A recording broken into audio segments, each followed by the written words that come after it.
Hello and welcome to Just Crazy Things. If you enjoy mind-bending stories and chilling mysteries, make sure to subscribe. And don't forget to tell me where you're watching from. I hope you're ready for today's crazy tale. Dear Father Courbet, I can understand why Van Gogh spent so much time painting the art landscape.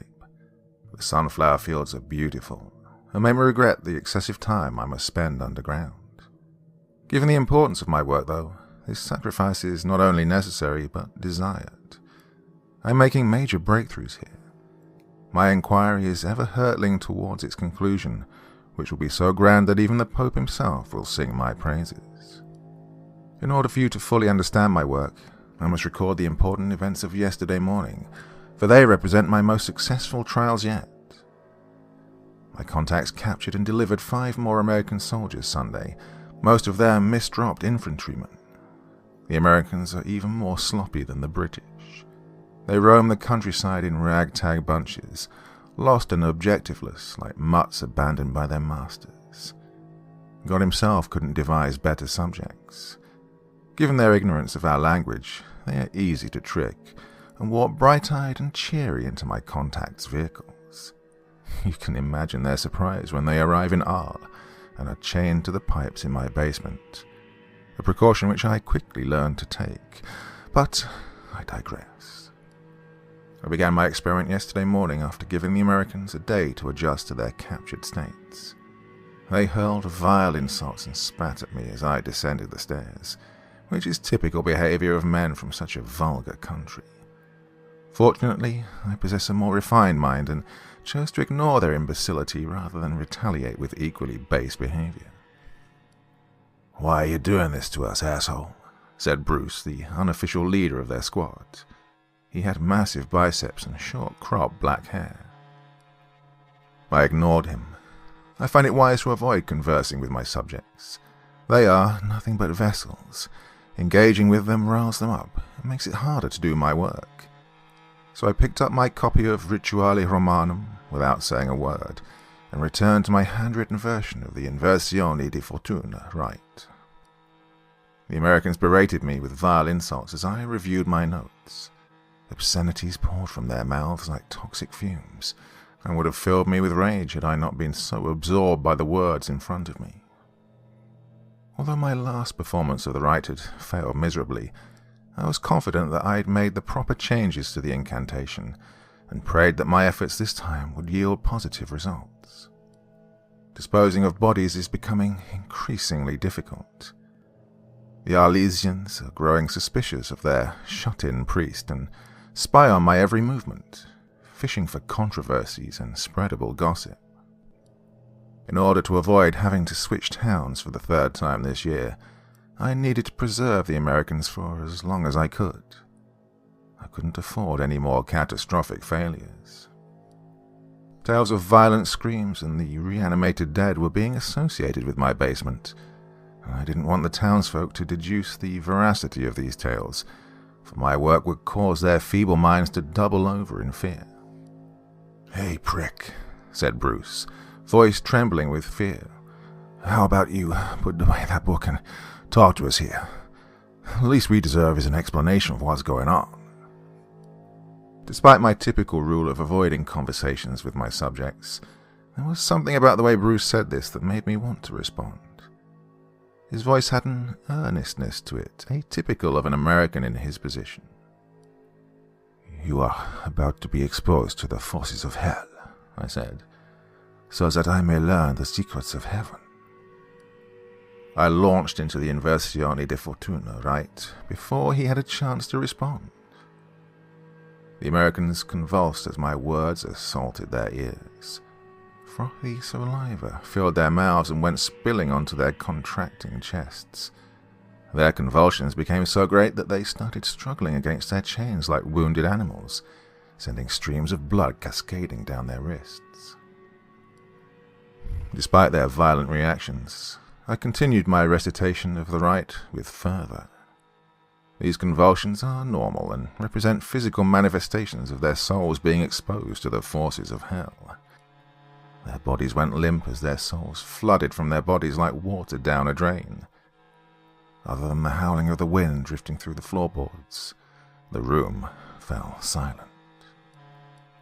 As the minutes ticked by, and their still bodies remained lifeless, I feared that the trial had failed.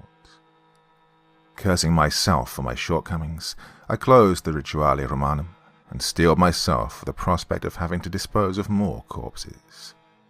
But then, the Americans inhaled raspy breaths and opened their eyes. Much to my delight, their eyes were yellow. My heart quickened as Bruce's yellow eyes locked onto my own. "You wear the cloth," he said, "and yet you willingly knock on hell's door. Why is this, priest?" His voice had been completely changed by the entity commandeering his spirit. Where once his tone had been coarse and vulgar, it was now smooth and elegant. I could tell that I was conversing with a being vastly wiser than myself.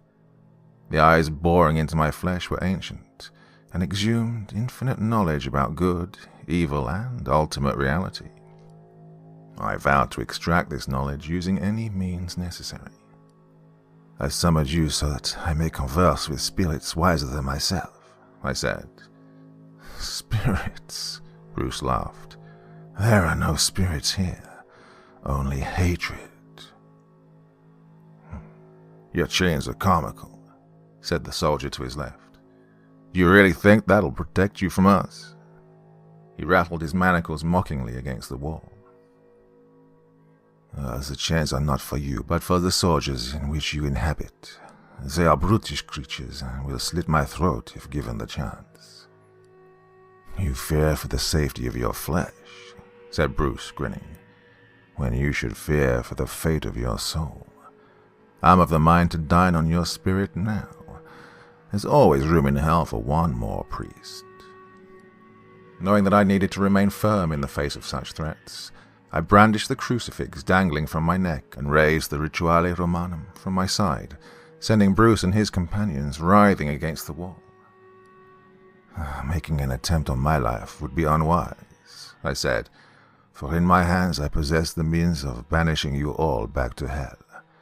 Given that the land of the living is preferable to the dominion of the dead, I doubt that any of you wish to depart from your newfound vessels." "You threaten us, priest," said the soldier to Bruce's right. "Hell is our home. I'll gladly return, with your flesh between my teeth." "My companion speaks the truth," said Bruce. "You hold no power over us, so why perform this pathetic charade?" Feeling the situation quickly slipping from my control, I thumbed open the Rituale Romanum to the exorcism rite. I then began to recite the sprawling Latin with such force my jaw vibrated. Bruce and the other soldiers emanated pain-filled shrieks as my words crashed into them like vials of acid. They struggled against their chains like trapped animals, and shut their eyes so tightly their eyelids wrinkled. One of the soldiers gnashed his teeth with such tenacity he bit off his tongue.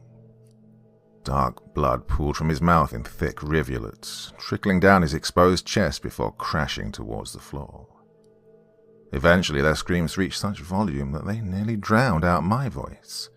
Regardless, I continued reading, for I needed to prove to them that my power was legitimate. "Enough!" roared Bruce, hoarse voice reverberating around the room like a screeching megaphone. "You've proven your point. Close that blasted book and tell us the reason you've conjured us. For if you utter one more word from that cursed rite, your suffering will be legendary, even in hell." I lowered the book to my side, doing my best to ignore such a spine-chilling comment. "I want you to answer my questions," I said. "How many questions?" "Oh, as many as I choose to ask." "What will we get in return?" "In return, I will allow you to remain on Earth." "Unchained?" "Oui, unchained."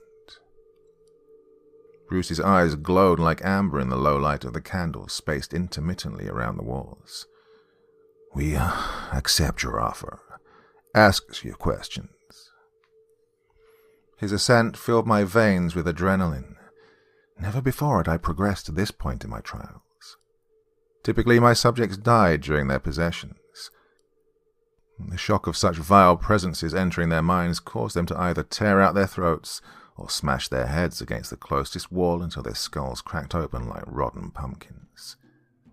To think that I could finally converse with omnipotent entities, no matter how insidious, about the afterlife caused my heart to gallop.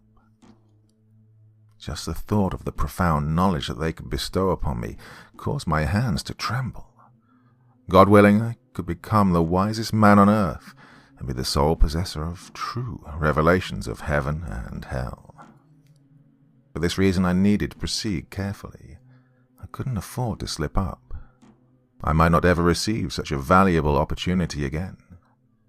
If my previous track record was a valid indicator of future successes, then it might take years, if not decades, for me to reproduce such clean possessions.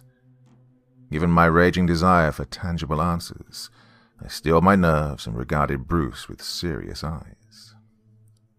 "I will ask my questions," I said, "but first I need assurances that your answers will be truthful. If I sense that you're lying, then I will banish you back to hell." Such a cacophonous laugh exploded from Bruce's mouth that it caused me to retreat a step towards the door. I didn't think that human beings were capable of projecting such a grotesque sound. His vocal cords grated against each other like sandpaper, producing a noise so jarring my ears still ache as I write this. "And how should we provide such assurances?" said Bruce. "Shall we make a blood pact? You'll just have to take our words at face value, priest." "Fair enough." Now that the opportunity to ask my questions was literally staring me right in the face, anxiety wrapped its icy fingers around my throat, causing my mind to go blank. The questions that I'd been reflecting on for decades flooded from my memory. All I could do was stand there like an imbecile as Bruce's yellow eyes seared my skin. Eventually, I regained my wits and began my inquiry. "Does God exist?" I asked. Bruce flashed me a deviant look, then erupted into such a violent fit of laughter that my blood ran cold. The room darkened as Bruce's laughter assaulted my ears. His gaping mouth consumed the candlelight like a black hole, causing the shadows undulating along the walls to elongate into sinister shapes. For the first time since facilitating the soldier's possessions, I felt my lungs constrict with fear. "Leave it to a priest to ask such a childish question," said Bruce, laughter reducing from a rolling boil to a dull simmer. "Especially one as tainted as you." I stepped forward, fear morphing into anger. "Mocking me is not part of our deal," I said. My incredulity sent the remaining soldiers tumbling into deafening laughter. Their voices morphed into a single entity and berated my ears like minuscule knives hurtling through the air. "Have we offended you, Father?" said the soldier to Bruce's left. "Do we need to be punished?" I blushed, despite my efforts to hide my emotions. "Answer my question, or I will reclaim the gifts I have given you. Don't pretend like you wouldn't prefer to remain inside these Americans." "Don't worry," said Bruce, eyes narrowing. "We will answer your questions. Consider our laughter a harmless interlude." "Speak then, for my patience is growing thin." Bruce wet his lips with a tongue so dark it was nearly black. "Your question is more complex than you think, and doesn't have a simple answer. Nonetheless, you must answer it. Remember our agreement." My hands trembled with excitement as Bruce stared at me through the shadows. Although I'd been performing the inversione de fortuna ritual for decades, never before had I successfully conjured an entity intelligent enough to answer my questions. To think that I was only moments away from receiving such profound spiritual knowledge quickened my heart. The other soldiers looked at Bruce. Based on their expressions, they appeared even more interested in hearing what his response would be than I was. And for this reason, they fell silent the moment he began talking, and remained still throughout the entirety of our conversation. "Your question is ineffable," said Bruce. "Such metaphysical insights are incompatible with your language. You're asking me to explain something beyond the comprehension of your feeble mind. Regardless, you must make an attempt. My mind is sharper than you think. Your words will not fall on lame ears." "Oh, it's not lame ears I'm worried about, but dumb." Bruce folded his arms across his chest, causing his chains to rattle. "I suppose that I can attempt an answer, however crude it may be." "That's a wise decision. Your continued existence on Earth depends upon your response." Bruce nodded his head. "Well, to put it simply, priest, God exists, but not for humanity." "I don't understand." "What is there to misunderstand? God turned his back on your species a long time ago. Like a gambler who's invested too much coin on a single losing hand, he pulled his stock from humanity centuries ago. You are a godless race, and will continue to be so until the last human falls stinking into the earth." "Do you expect me to take your answer at face value? What evidence do you have to prove such a grandiose claim?" Bruce glared at me with eyes so yellow they glowed brighter than the candles. I could tell that he was trying to rattle me, but my resolve held firm. "The proof is all around you, and yet you're too blind to see it. Thousands of innocent lives are snuffed out daily on this continent, but still God refuses to intervene. This is not by accident. His decision to turn a blind eye is intentional, and reflects a malcontent that has been growing for millennia." I hardened my face, doing my best to mask my uneasiness. Our conversation was taking a turn I hadn't expected.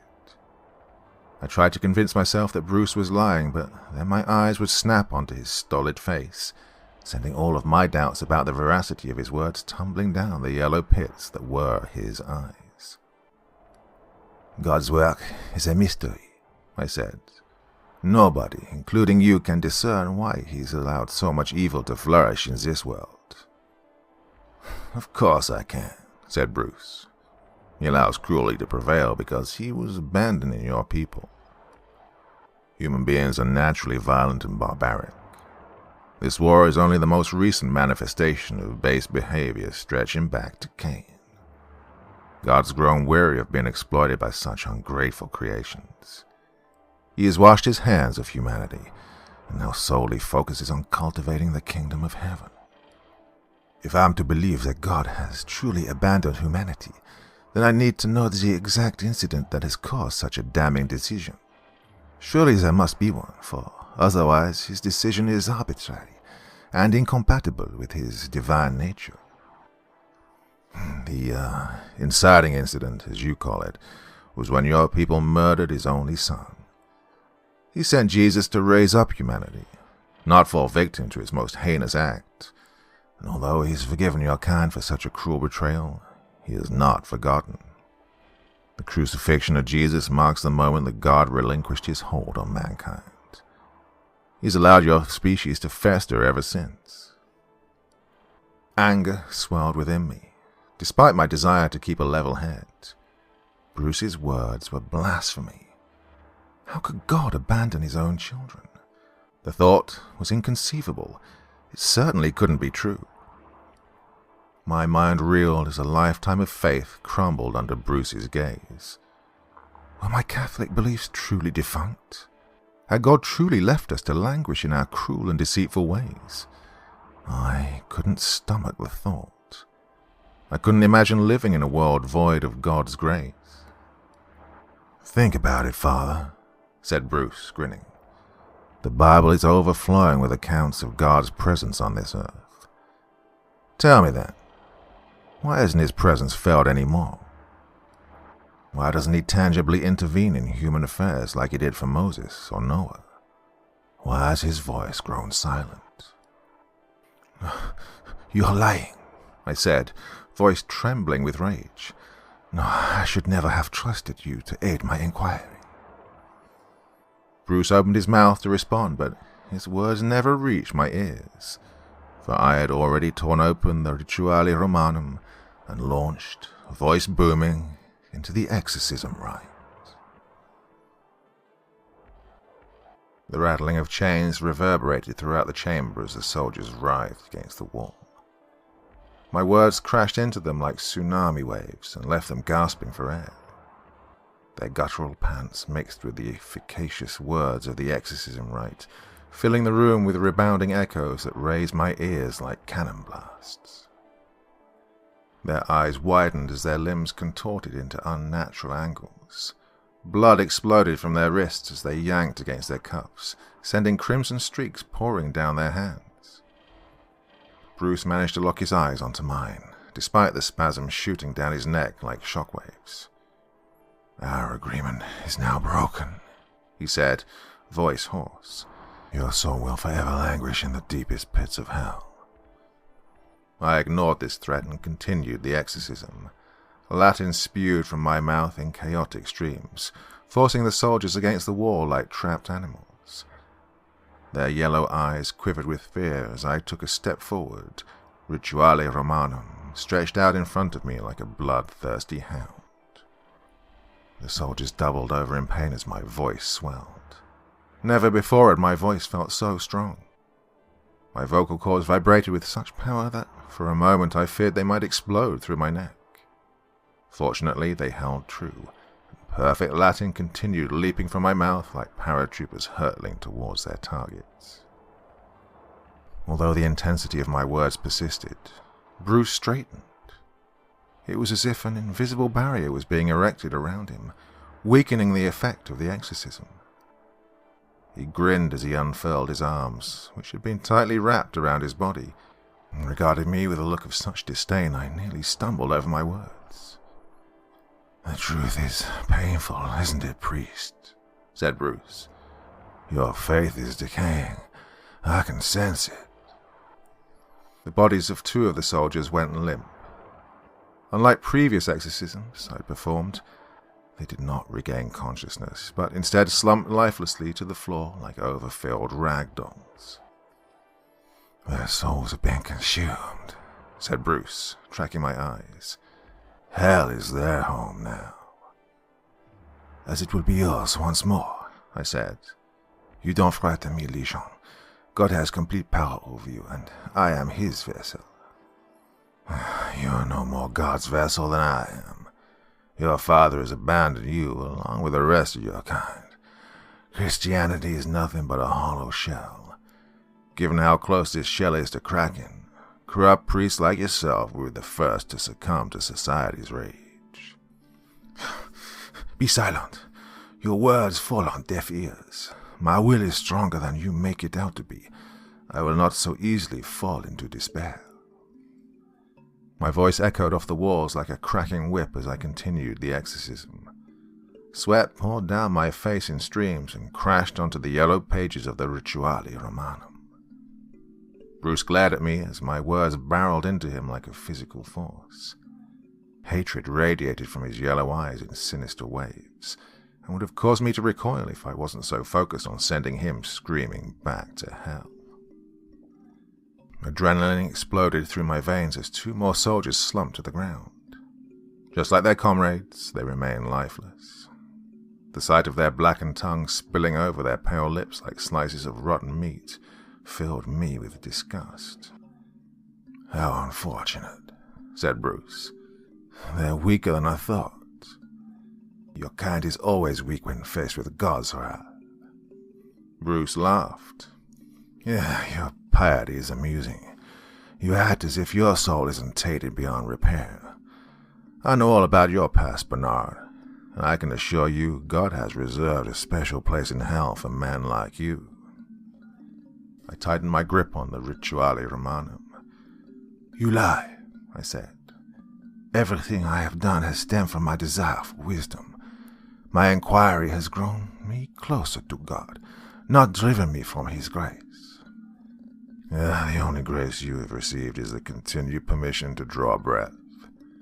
Your life is unnatural, priest.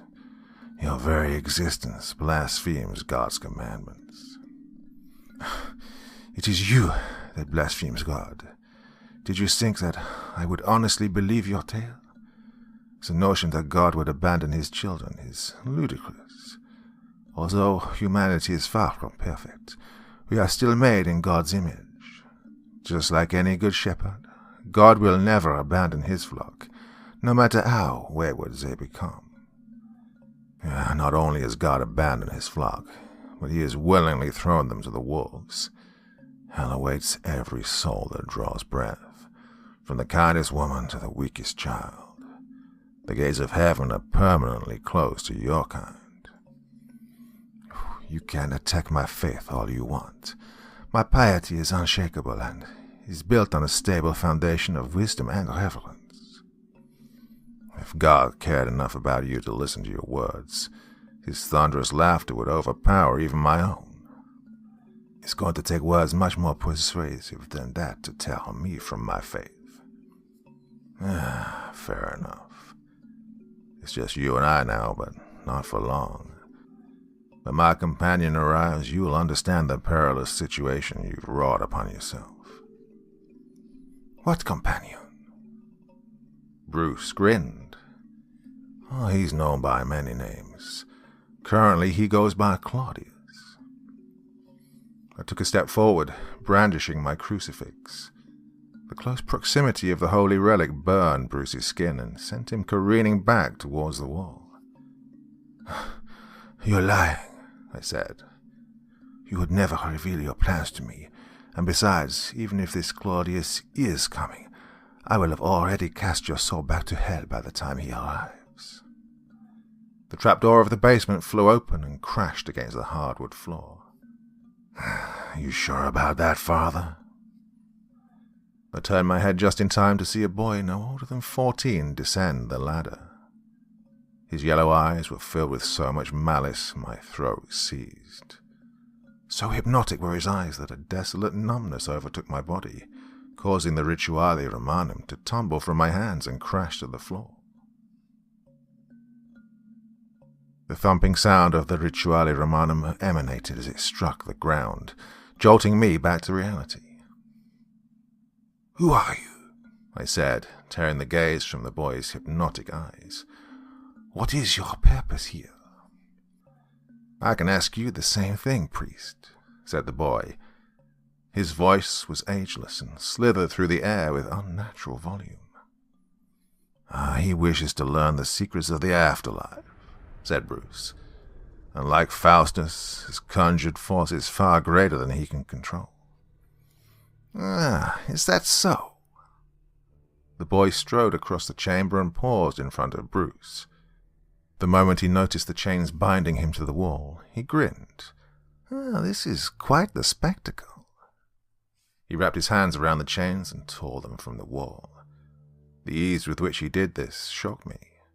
It was as if he possessed the strength of 20 men. I coughed as dust cascaded from the ruined wall and filled the chamber. You're free now, said the boy. Always remember who it was that freed you. Repaying your debt will be an arduous process, but one that will reward you greatly. Bruce kneeled in front of the boy and bowed his head. Yes, master, he said. Your will is my command. The sight of Bruce supplicating himself in front of this strange child filled me with dread. What hidden powers must the boy possess to command such respect from an omnipotent entity? For the first time that morning, I felt the situation slipping from my control. Now that Bruce was free, there was nothing stopping him from tearing out my throat, or beating my head against the wall until my skull caved in. My body and soul were at his disposal. He could do anything to me that he wanted.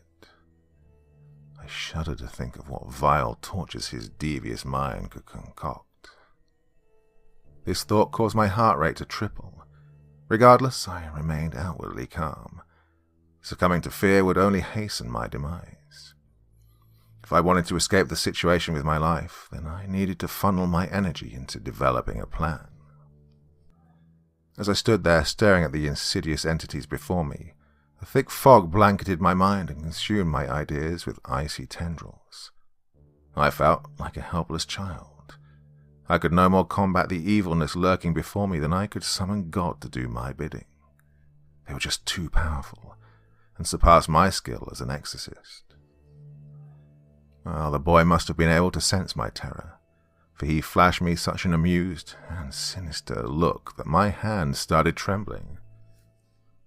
"What's the matter, priest?" said the boy, yellow eyes stroking my flesh like over-sharpened knives. "Isn't this what you wanted? It's your desire for wisdom that brought us here. Aren't you glad to see us?" The boy's mocking tone sent Bruce erupting into a violent fit of laughter. "Still reeling from our discussion, are you?" he said. "That's what's wrong with priests. They shrink away from reality like a hand approaching an inferno. All of you have your own agendas. Your inquiry is a facade, a vain attempt to mask your true desire, gaining power over others." I stared down at my feet. "How will you respond, Bernard? Is this not your true aim?" I stepped backwards as Bruce and the boy walked towards me on shadow-covered feet. "You will not intimidate me into discourse," I said. "I still don't even know who you are." "Oh, I'm known by many names. In your language, I'm known as Claudius." I turned the name over in my mind.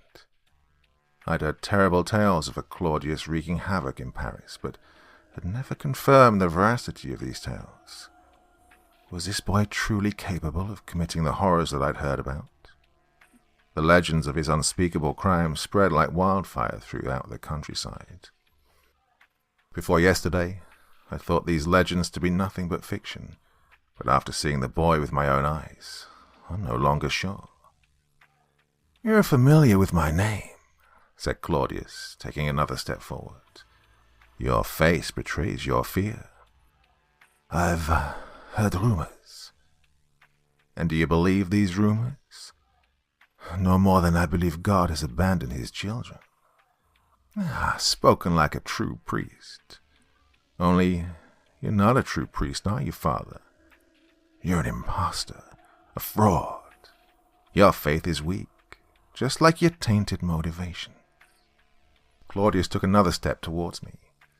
Now that he was only a few feet away, his hypnotic gaze threatened to rob me of my consciousness. "Your beliefs matter not," he continued. "Only pain exists where you're going. Oh, pain and despair."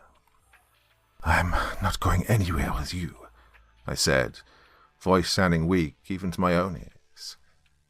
The closer Claudius crept towards me, the more drained I felt, as if approaching proximity was robbing me of my life force.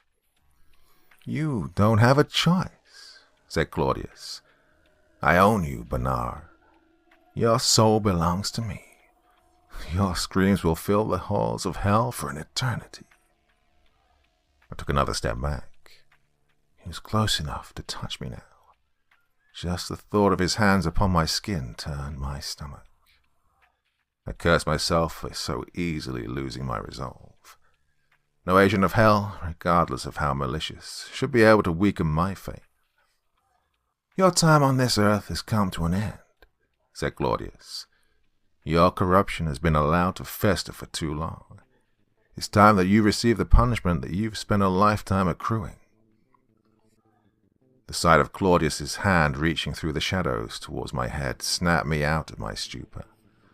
I lunged forward, dodging his fetid fingers, and scooped up the Rituale Romanum from the floor. "It is you that is corrupt," I said, tearing open the yellow pages. "Your words do not intimidate me. I will drive your twisted presence from that poor child's flesh like poison from a wound." I launched into the exorcism rite before Claudius had a chance to respond, voice ricocheting around the chamber with such force that dust rained down from the ceiling. The thundering Latin of the exorcism rite caught Claudius off guard and sent him tumbling towards the ruined wall behind him. He placed his hands just in time to prevent his head from exploding against the jagged stones. Eyes bulging with pain as the sharp rock sliced open his palms and sent black blood splashing to the floor. He opened his mouth to speak. The deafening volume of my voice caused him to shut it moments later, morphing his lips into a rictus snarl. I saw Bruce charging me out of the corner of my eye. His silent feet sent a fresh wave of dust billowing around the chamber and caused a sordid haze to descend over the yellow light drifting in from the candles. I raised my crucifix just as he was about to sink his teeth into my neck. The close proximity of the holy relic sent him plummeting to the ground. Smoke billowed from his pores as he writhed in the dust, darkening the muck already spinning through the air with its nauseating ochre.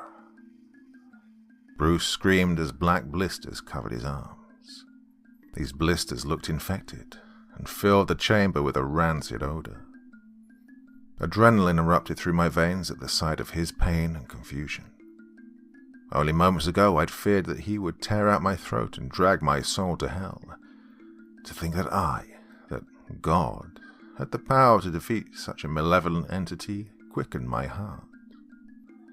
But then Claudius raised his hand and pinched my throat shut with an invisible force, sending my newfound confidence rupturing into oblivion. "This charade has gone on long enough," said Claudius, voice 2 tones deeper than the last time he'd spoken. "Your performance of the exorcism rite is nothing but a pantomime, an attempt to evoke the power of a god that has long since abandoned you. Faith will not save you from your fate, Father, especially faith tainted with doubt and despair." My face contorted with pain as my lungs deflated. I felt like a pair of claws was constricting my organs, and would have screamed had my throat not been sealed off by the invisible substance. No matter how hard I tried to gulp air down my burning throat, my lungs remained empty. My face turned a sickly purple as my lungs withered, darkening my vision. Never before had I felt such pain. "Embrace your suffering," said Claudius, face dominated by a sardonic grin. "For pain will soon be your undying companion. What you're experiencing now is only a small taste of what you will experience in hell. The tortures that I will inflict upon you will become notorious and cause even demons to tremble." My body convulsed from oxygen deprivation, sending me crashing to the ground. Dust filled my mouth as my face landed face first on the wood. I listened as a pair of feet slithered across the floor and stopped beside me. "Where is your God, Bernard?" said Claudius. "You are one with his disciples. Shouldn't he be protecting you?" He kicked me in the stomach and sent the little oxygen that remained inside my body pouring from my gasping mouth. "Shouldn't he strike me dead where I stand?" He kicked me again. "Here I am ending your blasphemous life, and yet God does not intervene. That's not by accident. He has condemned you, just like every other priest corrupting his name." I rolled over onto my back and panted with such force my ribs groaned. I could feel death wrapping its icy fingers around my throat, and shuddered. "Your time on earth has come to an end. Your soul's journey through hell is long overdue." I flailed my arms as he straddled my body and wrapped his hands around my throat. Our eyes locked, and his hypnotic gaze filled my limbs with a stinging numbness that caused my arms to fall lifelessly to my sides. "Don't struggle," said Claudius, voice an insidious whisper. "Your soul is already mine." My eyes rolled as a blinding redness consumed my vision. This redness felt evil and alive, as if it were a living organism. The redness receded as images of a pit blacker than death overcame my mind. Millions of bodies were languishing in this pit, limbs broken and eyes gouged. Their twisted screams echoed endlessly through the air as this pit momentarily consumed their faces and scalded their skin before spitting them back out further up the chasm. On a cliff overlooking this pit was a jagged castle made of black obsidian. Its twisted spires towered menacingly into the starless yellow sky and vibrated incessantly from the guttural screams exploding from the chasm. "Look on my works, ye mighty, and despair," rang Claudius's voice in the distance. He sounded miles away, even though his mouth was no more than 6 inches from my ears. The longer I gazed upon his foreboding castle, the further from my body I felt. My aching lungs had become a distant memory. I was formless and destined for an eternity of suffering in the pit spiraling beneath my feet. Welcome to your new home, priest. This hellish world became realer with each passing second. I could hardly sense my body, nor see Claudius's eyes hovering above my own. The chaotic pit was all that existed, and my mind reeled as it beckoned me with open arms. As my spirit continued to fade from my body, I offered up a desperate prayer to God to save me from such unbearable torture. It was while midway through my prayer that I remembered the cross dangling from my neck. Feeling my courage return, I summoned what remained of my strength and threw my right arm towards my collar. I smiled as cool metal greeted my hand. I tightened my fingers around the cross, tore it from my neck, and stabbed it into Claudius's eye. He let out such a violent shriek of pain that my eardrums burst. I hardly noticed this wound, though, for I was too busy filling my lungs with air as my soul ascended from the pit's precipice and re-entered my body. "You ignorant bastard," roared Claudius, black blood oozing down his cheek in thick streams. I shot to my feet just as he started lunging towards me. My crucifix connected with his forehead and melted through his flesh like a hot knife slicing a stick of butter. Fetid steam billowed from his wound and seared my eyes with particles of charred skin. Claudius shot backwards and stumbled over Bruce's legs, who crawled over to the ruined wall to nurse the wounds of his arms. After yelling at each other in an evil-sounding language, they bolted to their feet and retreated towards the trapdoor. "Don't think that you've won, Bernard," said Claudius. "We'll be back, and next time luck will not save you." Before I could open my mouth to respond, they climbed through the trapdoor with unnatural speed and disappeared from the house. The last thing I heard before falling unconscious was the whispering wind of the Arles countryside, which cascaded through the still swinging front door in steady bursts. I imagined this breathed with the sound of angels singing. I started writing this letter the moment I regained consciousness. Preserving the accuracy of my experience is of the utmost importance, for it provides the Church with an unprecedented view of the afterlife. Words can hardly describe how eager I am to continue my experiments. Yesterday's trials have renewed my interest in the Inversione de Fortuna ritual. I refuse to listen to Claudius's revelations about heaven.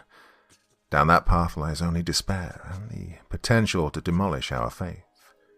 Instead, I'm more confident than ever that my inquiry will yield positive results. And here's why. As I ascended from the hellish pit after stabbing Claudius in the eye, another vision briefly overtook me. The vision was of an opulent realm, filled with bright white light and smiling faces, which filled me with such peace I trembled just thinking about it. What might this realm be other than heaven? I'm determined to find the answers to this question, for in this realm lies the secrets of our religion. I'm sure of it. For this reason, I will redouble my efforts. I'll update you as I make my progress on this front, and as I grow ever closer to summoning the Fathers of the Church. Until then, you have my best regards. Your friend, Father Claude Bonnard.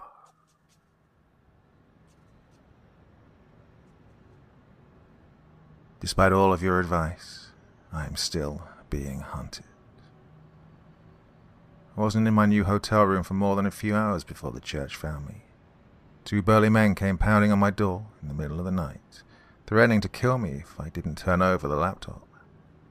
Luckily, the window behind my bed was unlocked, and I was able to escape into a nearby alleyway just before they came barreling through the door. Thank God their attempt to apprehend me was so sloppy. If they would have pounced on me in the hall or snuck up on me next time I'd entered the parking lot, I'm sure I would have been overpowered. I doubt I'll be so lucky next time, though. Well, although these men were amateur in their approach, I cannot expect my next assailants to be so haphazard. I need to be a lot more careful, or the archive will never reach the public's eyes. How is the church locating me so easily? I ditched my phone, only using cash, and stored all of the archival data on an external hard drive to avoid using the laptop, just like you all recommended. Do you suppose that the simple act of possessing the laptop might be leading the church to me? Is it possible that there's some hidden tracking device on it? I'll be honest, I'm not an expert when it comes to these matters. I'm relying on all of your expertise to help me through this dangerous time. Without your help, I doubt I would have made it this far. A fact I'm truly grateful for. Hopefully, I'll find shelter soon. As it stands, I'm taking shelter in a local library so I can post this undetected. I'll be in touch. The document that I'm about to leak contains sensitive information regarding extraterrestrials. It has languished in the Vatican secret archive for 100 years, and was written by an American priest named Father Jonathan Brown. This document represents the final record of Father Brown's life. He disappeared without a trace shortly after its completion. March 1st. I've been having the same strange dream recently. I'm laying face down on a metal table, paralyzed and on the verge of suffocating. On the floor around me I can see strange shadows undulating like snakes. These shadows are fluid and form incomprehensible shapes impossible to describe. Although my body is numb, as if it's been given a sedative, I can feel the faint impression of something sharp digging into my back. However, I always awake before I can determine the origin of this sensation. March 2nd. Jeremiah Cotterill, a farmer who lives at the edge of the county and is well respected throughout the parish, visited me today. I told him about the dreadful dream I've been having. Much to my surprise, he complained of experiencing this same dream. And so, I had him lift his shirt. Dark blue lines spanned the entirety of his back. March 4th. My congregation was in an uproar today, preventing me from conducting Mass. All everyone could talk about was the dream spreading like wildfire through the parish, and the strange markings lining our backs. I tried my best to calm everyone down. However, my voice was drowned out by panicked cries and exasperated voices. Eventually, Mr. Mathers, the oldest farmer in the parish, threw himself in front of the crowd, eyes wild. "This has happened to our community before," he said, voice trembling with emotion. "When I was a boy, only 30 of us lived in these parts at the time, but all of us experienced the same dream every night for 2 weeks. This dream was similar to the one we're discussing now, but with one exception. None of us woke up with markings on our backs." "What do the markings mean?" asked Mrs. Dempsey, a schoolteacher. "Are they dangerous?" "Only God can say. All I know is the last time this happened, half the parish disappeared." "Why haven't you told anyone this?" said Mr. Pitts, the butcher. "Why aren't there any records of such a terrible tragedy?" "I don't know," said Mr. Mathers. "I've only just remembered. I feel like a fog is lifting from my mind, as if I spent the past 60 years wandering around in a stupor." March 6th. Mr. Pitt's son, Michael, was murdered yesterday. The parish is torn apart by his death. Michael was a good boy and was doted upon by everyone in the community. He didn't deserve to die, especially in such a sadistic way. Michael's body was found 2 miles outside of town, pinned to a sprawling oak tree by 4 knives. Dry blood covered his body, making him look phosphorescent in the dusk. His eyes were still open. March 7th. Mr. Mathers was arrested today for murdering Michael. He confessed to the crime himself through a letter he hand-delivered to the constable and is now being held in a local jail. This letter is harrowing. I cannot sleep, for his words ring through my head like shotgun blasts. Here's the letter. I'm sure all of you are wondering why I killed our dear Michael. I can assure you that I didn't come to this decision lightly, but only after much prayer and deliberation. The parish is in dire peril. It's only through difficult decisions such as the one I've just made that we will survive the spring. In short, please don't judge me until you hear my tale. If after hearing what I have to say you choose to condemn me, then I will tie my own noose. 3 days ago, an object, I don't know what else to call it, fell from the sky and crashed into my cornfield. This object was about 2 feet in circumference, a perfect sphere, so black it consumed the light around it. I hunkered over it, trying to guess at its origin. However, no matter how hard I examined it, its surface morphed every time I blinked, causing me to lose focus. After staring at it for several minutes, melted soil pooling around my feet in muddy streams, I decided to return to my house to grab my shovel so I could move it without scalding my hands. I figured the professors at Harvard would be interested in purchasing it. Since my father taught me never to turn my back on a quick dollar, I thought that I might make the delivery the following morning. Michael came barreling through the corn in front of me just as I was turning around to leave. His arms were filled with apples he'd stolen from my orchard. He jumped and raised his hands the moment he saw me, sending the apples plummeting to the ground. "Oh, Mr. Mathers," he said, voice rushed. "I was just—" The object leapt from the mud and engulfed his head like a widow's shroud. He flailed his arms and crashed to the ground, shrieks muffled by the gelatinous substance now seeping into his mouth. Before I had time to process what was happening, much less span the distance between us, the object disappeared down his throat. He writhed on the ground as his throat swelled to twice its normal size, and then fell still. "Michael!" I yelled. I hobbled through the mud and knelt beside him. Just as I was about to lower my ear to his mouth to check if he was still breathing, he let forth a guttural scream and jumped to his feet. Fear constricted my chest as I reared backward, head crashing into the nearby cornstalks. I watched in terror as Michael's skin fluctuated in color between purple and black. Blood poured from his eyes in thick streams and bloomed across his white shirt like ink spilled in water. Foam spewed from his mouth. His bowels released. A few moments later, Michael's skin returned to its normal white and he opened his eyes. They were a deep red and gazed upon me with such malice that my lungs seized. He was on me before I had time to address him, snarling like a feral animal. Blood roared in my ears as he pounced on me. He drove his fist into my temple, sending bright-colored stars dancing across my eyes. Gore crashed from his tear ducts and onto my forehead, filling my nose with the smell of iron. I kicked Michael in the groin, for I knew not what else to do. He howled and tumbled to the ground beside me. Seizing my opportunity, I pulled myself to my feet and drove the heel of my boot into his chin, knocking him unconscious. I gazed down at the poor boy, lamenting his fate. If he'd taken any other path through the corn, then this situation could have been avoided. However, he had stumbled upon the object, which proved to be the costliest mistake of his life.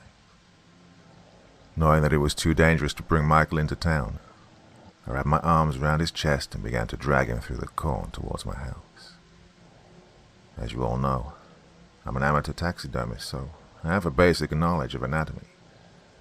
Well, I vowed to extract the creature tainting Michael's body using any means necessary. I placed Michael on the table next to my taxidermy tools. His shallow breathing echoed throughout the house like a stalling motor, sending chills rippling down my back. Congealed blood lined his eyelids, and vomit covered his chest. I flipped him onto his back to examine the markings etched into his flesh. Much to my surprise, they'd morphed from static blue to a pulsating red. They looked alive, as if they'd grown lungs and were sucking in air with glutinous fervor. I thought of the gelatinous substance lurking inside his body and shivered. After staring down at Michael's frail frame for several minutes, straining to develop a plan, I decided to first locate where the vile substance had taken final residence inside his body. Had it ventured all the way to his stomach, or was it still lurking in the back of his throat, waiting to develop the viscosity to slide down his esophagus? I wasn't sure, and would only find the answer to this pressing question through careful experimentation. So I rolled up my sleeves, placed on my gloves, and selected the finest knife in my arsenal. I wrapped my fingers carefully around the blade and prodded Michael's throat with the hilt. His throat remained still, leaving me to assume that the substance had traveled deeper into his body. The thought of that pulsating blackness undulating through his stomach acid or chest cavity made my temples throb. After taking a deep breath to calm my roaring heart, I poked Michael's chest. Other than the gentle rising and falling of his sternum, his flesh remained static. If I hadn't witnessed his gruesome transformation in the cornfield, I would have thought him to be asleep. His face looked so peaceful and so young that innocence trailed his every breath. However, I knew better than to let my guard down, for at any moment he could resume his fiendish assault and explode my skull on the corner of the table. So I pushed his face from my mind and focused on his stomach. What should have been no larger than 2 fists had swollen to the size of a fetus. How had I missed his bloated flesh? I don't know. Regardless, it became obvious to me where the substance now resided, so I straightened my gloves and lowered my knife. Just as I was about to cut a small incision above his belly button, Michael opened his eyes and shot up from the table. The speed with which his feet struck the ground sent me careening towards the door. He regarded me with contemptuous eyes that burned red with blood. "I'm here to help you, Michael," I said. My voice came out surprisingly strong, given the fear coursing through my veins. "You've been in an accident." Michael shifted his body toward the door, exposing his back. The line spanning his skin had widened, exposing his sordid flesh. "Can you hear me?" "I can hear you," said Michael. His voice was unnaturally deep, as if he'd aged 40 years. "But it won't be able to for much longer." Before I had an opportunity to ask him what he meant, he bolted from the house on silent feet and disappeared into the murky dusk. Well, despite my fatigue, I pursued him with vigor. For all I knew, Michael's affliction was contagious and could spread to others should he reach the town. Despite knowing now that this is not the case, at the time I was ignorant of the true nature of the substance controlling his body, and vowed to recapture him using any means necessary. Now that I am aware of the horrors this substance can commit, I wish I would have killed him sooner. By doing so, I might have prevented what happened next. However, this is only conjecture. The poor boy's fate might have been sealed the moment the substance cleared his lips. If this is the case, then God have mercy on his soul, and on us all. I overtook Michael in a clearing dominated by a single, sprawling oak tree.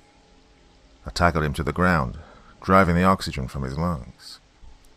"Stop struggling," I said. "You're not yourself, but I can help you."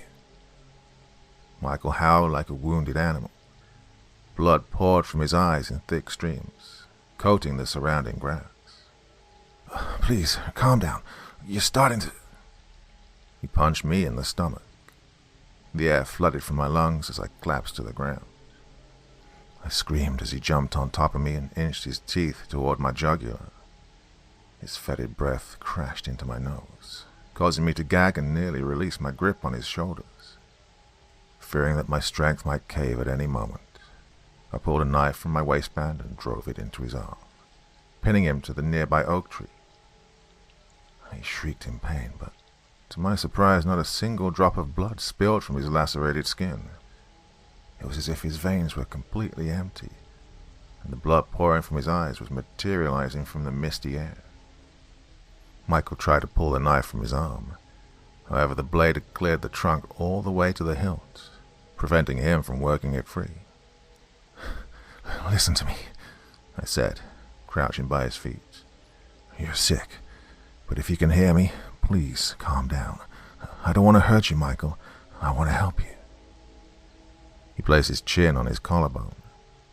"I can feel it moving inside me," he said, voice normal for the first time in hours. "Leave me here. I'm too dangerous to walk free." "No, don't say that. I can't help you." Just as Michael was opening his mouth to respond, a spasm passed through his body so intense I could see his muscles cramping beneath his skin. He arched his body toward the starless sky, and screamed as his back split open, revealing a creature so grotesque it stole the air from my lungs. I watched in terror as this creature scrambled from his back and beelined across the clearing towards the town.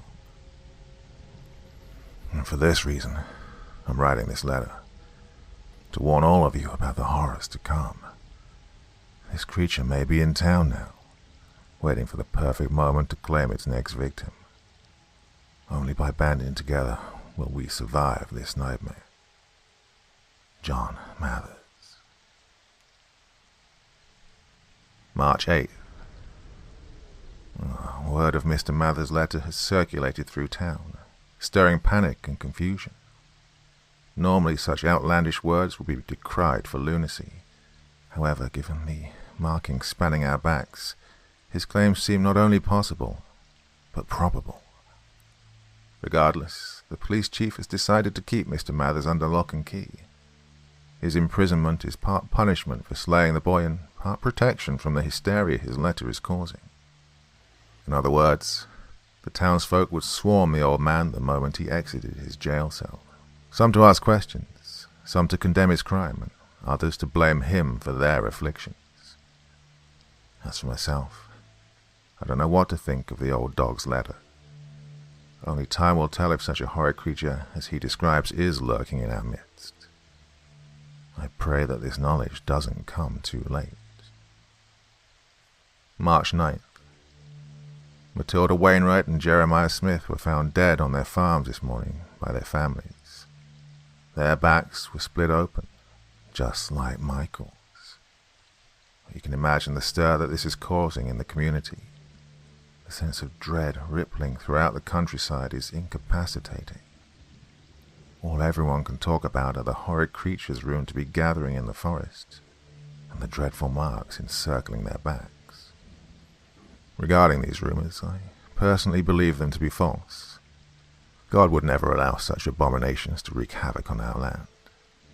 Although I cannot explain the events of the past few days, as a man of the cloth, I refuse to accept these ramblings as anything other than nervous gossip.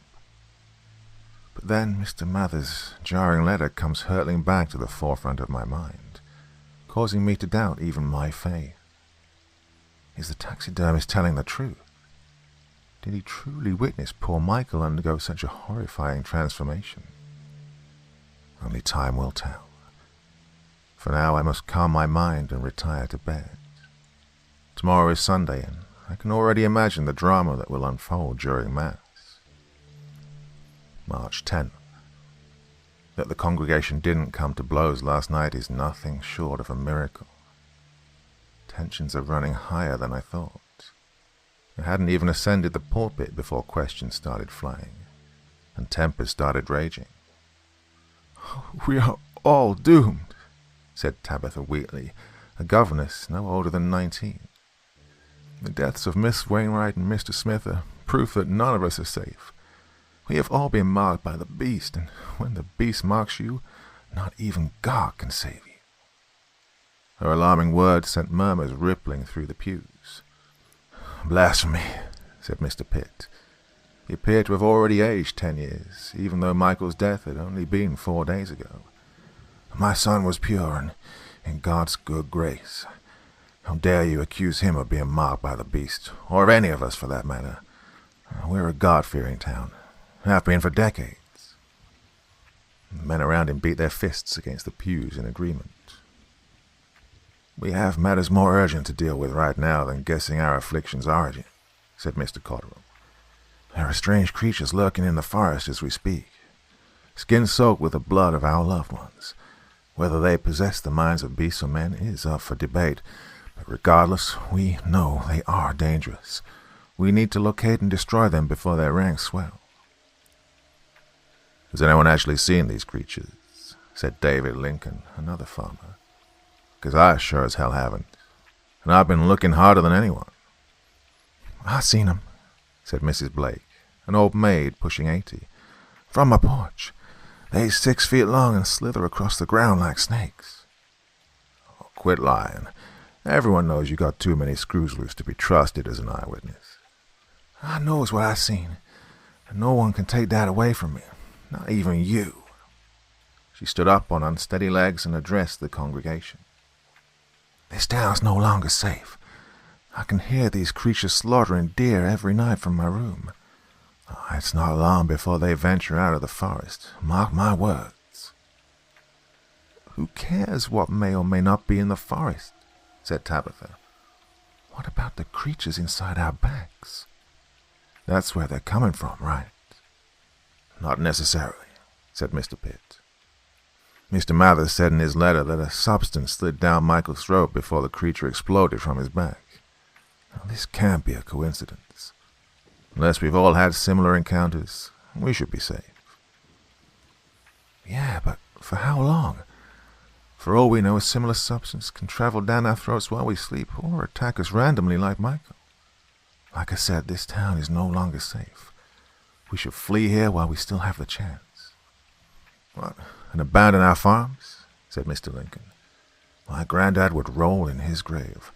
I was born on my land, and God willing, I'll die there too." The farmers sitting around him clapped their hands and slapped his back. Fearing that the situation would soon slip from my control, I banged my fist on the podium. Luckily, the congregation fell silent. "It's obvious that the past few days have frightened us," I said. "However, now is not the time to turn against one another. We are all a part of God's family. We must stand united if we're to overcome this challenge." "What do you suggest, Father?" said Mr. Cotterill. "You've been surprisingly quiet on the subject." The congregation stared at me expectantly, eyes glowing in the morning sun drifting through the stained glass windows. "Well, to start, we should all remain in our homes as much as possible. All 3 deaths this week have occurred on secluded farmland. Although I know we all want to protect our crops, our lives are more important than this year's harvest." Murmurs of approval rippled throughout the pews. I breathed a sigh of relief. I'd worried that they would object to isolating themselves. That at least gave me hope that rationality hadn't fallen victim to panic. At least, not yet. "What about the creatures?" said Tabitha. "Are they real?" I remained silent for several moments, straining under the weight of their collected gazes. If I didn't choose my words carefully, then I could spark a wildfire where now there were only embers. "I'm not sure," I said. Although the rumors sound like outlandish stories, too many lives have been lost to simply brush them off. For this reason, I think we should assemble a small party of men, myself included, to scout the woods. That's the only way to test the veracity of these tales, including Mr. Mather's letter. "Count me in," said Mr. Pitt, rising to his feet. "I'm the best shot within 100 miles. If these creatures truly exist, then I'll put a bullet between their eyes." "I'll go too," said Mr. Lincoln.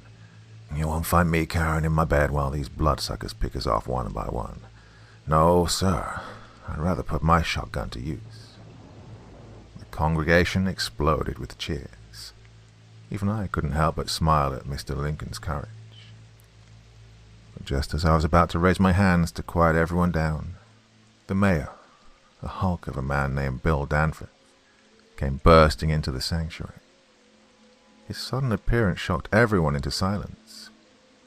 His wife had contracted tuberculosis several weeks ago, preventing him from regularly attending Mass. "Mr. Danforth," I said, "what a wonderful surprise."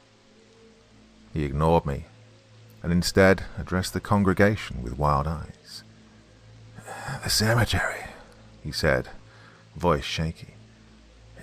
"It's empty.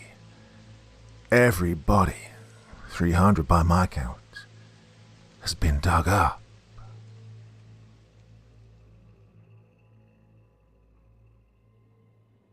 Somebody broke into my hotel room last night. Fortunately, I was out eating dinner, so I'm unharmed. Rest assured, the laptop is still in my possession. I have it well hidden. The church will have to step up their game in order to steal it back from me. The documents in the archive are too important for me to give it up without a fight. Given that my hotel room is compromised, I'm scrambling to find a safer location. I'm currently squeezed onto a bus as I type this, praying that I'll arrive at my destination safely. My life is taking a dangerous turn. Never in my wildest dreams would I have imagined that I'd be hunted by such a powerful institution. For this reason, I need all of your advice. What recommendations do you have for traveling undetected? Any thoughts you can give me on navigating the perilous path I've embarked upon?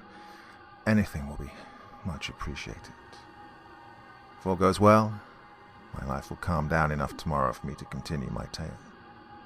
Documents from the archive are coming soon. Thanks to everyone who's following this. Your support means everything to me.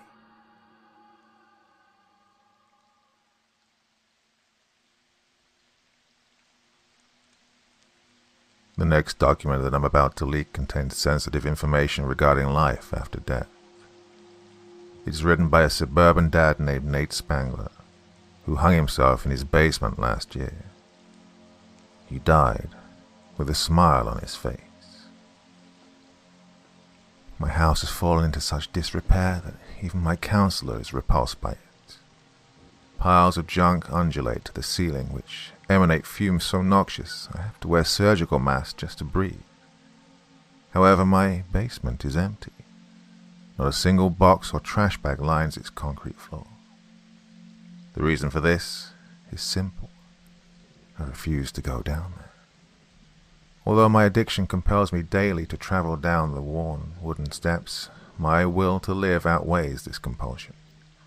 The horrors that dwell in its shadowed corners would cause even an exorcist to tremble, and drove my wife from our home years ago. If I wasn't so frightened, I'd set up security cameras along the walls to catch the dreadful phenomena that occurs daily on camera. For maybe then, somebody wiser than myself could explain to me what on the surface seems unexplainable. However, given that my fear prevents me from even venturing near the door, my words will have to suffice. If you have any advice for me, please give it. I'm worried that the sinister forces in my basement are tainting the entire house. Should this happen, I don't know what I'll do. This house is my life. I have too many memories here to abandon it without a fight. However, I don't know how much more fight I have left in me. My wife, Melissa, was the first person to grow weary of the basement.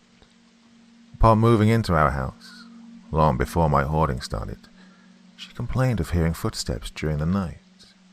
These sounds occurred between 3 and 4 a.m. and prevented her from sleeping. For this reason, she quickly became concerned. "I'm telling you, Nate," she said one morning, "there's something down there." "I believe you," I said. "I've just never heard the noises you're describing. Do you think we have rats?"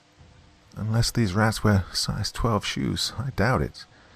I think there's a person down there. Sometimes when I pass the door, I hear whispering, and other times I hear raspy breathing, as if somebody is moments away from suffocating. I cast my eyes towards the ground, unsure how to respond. She'd made similar complaints of our last home. Eventually her fear grew to the point that I agreed to move. I did this no questions asked, for she was, and still is, the love of my life. However, I was hesitant to jump down that rabbit hole in our current house. We'd only been living there for a few weeks. For the first time since our wedding, I questioned her mental health. "I don't know what to tell you, Melissa," I said, forcing myself to make eye contact with her. "I've been down in that basement dozens of times. There's nothing down there except musty boxes and rusty pipes." Melissa placed her head on my shoulder. "You're right. I'm sure I'm worrying about nothing. This house is beautiful. Let's forget about that smelly old basement." And forget about that basement we did, until one night I awoke to the sound of footsteps drifting under the door. I nudged Melissa awake. "Listen, the footsteps you described are back." We were silent for over a minute, listening to the heavy thumping of walking feet. "What should we do?" asked Melissa. I lowered myself from the bed and put on my shoes. "I'm going to see who's down there. This is unacceptable." "Wait." She pushed off the covers. "I'm going with you. I don't want you to go alone." "Are you sure? If somebody's truly in our basement, they might be dangerous. Bare minimum, they're mentally unstable." "I'm sure. We're a team. Always have been, always will be." We walked into the hallway on silent feet and approached the basement door. The moment I placed my hand on the handle, the footsteps stopped. My heart pounded against my chest wall with such force that my ribs ached. Why had the footsteps stopped so suddenly? Was the intruder aware of our presence? The thought of them hiding in a darkened corner, waiting to pounce on us as we descended the stairs, filled me with dread. Melissa placed a reassuring hand on my elbow and nodded her head. I nodded back and then swung open the door. A wave of darkness assaulted my senses. Other than my shallow breathing, not a sound could be heard in the entire house. I flipped on my flashlight, illuminating a narrow set of worn wooden stairs. I ignored the light switch to my left. Given how busy I was following the move, I hadn't got around to changing the basement's dead light bulbs. For this reason, we were forced to venture into the suffocating darkness with nothing but a dim flashlight to guide our steps. The stairs creaked as we walked. Blood roared in my ears as we reached the final step. I swung my flashlight around the cluttered room. What I saw sent me careening into the wall. A woman was crouched in the corner, forehead pressed against the wall. The sound of my flashlight striking the concrete made her turn around. I stared into her face and screamed when I saw Melissa staring back at me. My scream reverberated off the concrete walls like a gunshot. I turned and looked at my wife, the real Melissa, before staring back into the bloodshot eyes of her doppelganger, for I know not what else to call such a logic-defying entity. "Stephanie?" said Melissa, voice shaky. My blood turned to ice. "You know her?" I said. Melissa ignored me. "What are you doing here? I thought you were dead." Stephanie regarded her with a look of strained recognition. "Hey, sis," she said. Her voice was just above a whisper, but wound through the room with unnatural volume. "I've missed you." A heavy silence descended over the basement. 1,000 questions lined my throat, but I decided to keep my mouth shut. Melissa seemed to be in control of the situation. Best let her take the lead. "Don't be frightened," said Stephanie, taking a step towards us. Her knees wobbled as she walked, as if her bones were broken. "I just wanted to see you."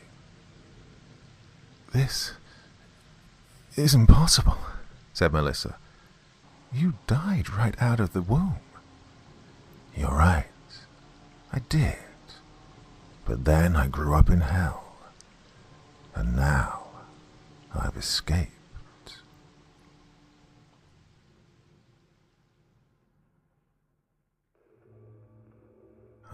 I need your support now more than ever.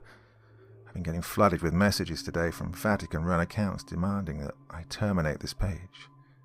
These messages, which I plan on sharing soon, are becoming increasingly threatening and have me constantly looking over my shoulder. As a result, my stress and paranoia are becoming almost unbearable. I haven't got a good night's sleep in days. Despite my perilous situation, I'll continue posting. My cause is too important to give up without a fight. I have too much to share with you all to disappear so suddenly. The last time I touched base, I was in a small-town library. I've since moved even further off the grid and am now in a nameless hotel in a nameless city off a nameless highway. I'm using a secure internet connection, at least I hope, as I type this while laying in a fresh, although slightly lumpy bed. To the forces trying to capture me, good luck finding me. Now that I know you're monitoring this account, I'll do everything in my power to not only slander your names, but to make your lives a living hell. I'm not someone to trifle with. Do not test me. My name is Giuseppe Barbieri, and as I'm writing this, I'm under the employ of His Holiness Pope Pius X as a librarian's assistant under Monsignor Matteo Fiorentino, who serves His Holiness as, among his many duties, the caretaker for the library. It's the 1st of November, 1903, and the chilly winds which whip about this holy city are rustling the red and yellow leaves which are now beginning to fall. I am alone now in the lower levels of the library, the corridors and halls now empty since the doors have closed for the evening. Because of his many responsibilities, Monsignor Fiorentino oftentimes must leave the duties of librarian to me, which I consider both an honor and a most holy duty, considering that it will be 6 months until I see my 20th birthday. I've been taught to read and write and even learn mathematics and astronomy at an early age, the gift of constantly wanting to expand my knowledge of the world and heavens upon which we exist coming from my father, who taught science and astronomy as I grew up in Paris. As such, by age 10, I could speak many different languages, from Latin to German, and of course French and Italian. My acceptance by the Vatican to work as an assistant to Monsignor Fiorentino was not very well received by my father, who instead wanted me to follow in his footsteps to be an educator and astronomer, and, in truth, that was my ultimate goal when my time working here at the Vatican Library eventually came to a close. However, first I felt that my place was here, surrounded by the ancient manuscripts, texts, and scrolls, learning as much as I could and soaking up all the wisdom of the great scholars, thinkers, writers, and poets of their time. I felt that before I could teach the younger generations about the wonders which most certainly await them in the future, I must learn about the past. It took much convincing before my father relented and allowed me to journey back to my home country and to begin work at the Vatican, on the condition that on my 20th birthday I would leave the employ of His Holiness Pope Pius and begin my studies at university. That was 2 years ago. 2 years in which every day I awoke feeling blessed by God to be able to work here and be surrounded by the vast spiritual, scientific, and cultural wisdom of the ages. Oftentimes, like tonight, I found myself awake deep into the twilight hours, reading a dusty manuscript under candlelight or electric light until the Monsignor admonishes me to go to sleep. It reminds me a bit of my own father, intelligent, kindly, but also very strict in carrying out his duties. He doesn't mind that I often spend my free time perusing these ancient texts, but when it's time for the lights to dim and nightly devotionals to begin, he's neither shy nor slow to correct my lapse of focus. 10 days ago, the Monsignor came to me with a particular task which, he said, would be dreary to anyone else except for someone like me, and, as usual, he was absolutely correct. The library was home to thousands of manuscripts and collections of manuscripts, and as of the past few decades, the cataloguing and organizing of the texts and collections of manuscripts had fallen into neglect. His Holiness Pope Pius X had requested that the entirety of the Vatican Library be organized and categorized by time the manuscript was written, the subject matter, and by author, if known. Because this was a request by the Pope, which would take several months to properly complete, the Monsignor informed me that the library would be taking on 3 other people to conduct the day-to-day activities. My job for the next few months would be to organize and categorize the entire Vatican Library, the Monsignor consenting to allow me to work as late in the evening as I'd like, my duties being counted as my nightly devotionals to our Lord. I could not have been happier, spending my last 6 months at the Vatican lost amongst the most secret and rarest of ancient texts which haven't been seen or touched for hundreds of years. I thanked Monsignor Fiorentino over and over again, promising that I'd have the monumental task completed, and completed accurately, by the time my duties in the Vatican come to a close. And for the past 9 days, I was indeed the happiest I've been in my life, cataloguing and organizing collections of texts according to the exacting instructions given down from Pope Pius himself, while making notes for myself of the text I wanted to peruse further later in the evening when the workday is over. That joy, however, came crashing down today, reducing me to what I am now, a shivering, trembling boy. I had been happily cataloguing the mountains of manuscripts this morning, a rather extensive collection of ancient scrolls and texts from the collection of Pope Leo, when I spied something rather peculiar with the library. All of the shelves were filling up, albeit very slowly, with newly organized and categorized manuscripts. I noticed that there was one section of the library archives in which the shelves were completely empty. On the shelves, which I had labelled between the years 120 AD to 140 AD, there were almost no manuscripts, as if there were absolutely no written records of that time period, or, perhaps, that those manuscripts had been destroyed. Monsignor Fiorentino came to visit me as I was sitting at a desk, staring at the empty spaces on the shelves and contemplating the cause of this peculiar oddity. The Monsignor informed me that he'd be travelling for about 2 weeks to accompany His Holiness the Pope as he toured the churches in Austria and Hungary, but would be back before the end of the month. I inquired of the Monsignor about the curious lack of writings and manuscripts collected in the library from 120 to 140 AD, and his face turned dour and unsettling. The Monsignor exhaled heavily, before saying, "The years between 87 AD and 120 AD are the years in which Titus Caesar Vespasianus was Emperor of Rome. It was the time after Gnaeus Julius Agricola, the Roman governor of Britain, had extended the boundaries of the Roman Empire to the north shore of Caledonia, which today is now called Scotland. During Agricola's reign, the Roman Empire ruled all of Britain.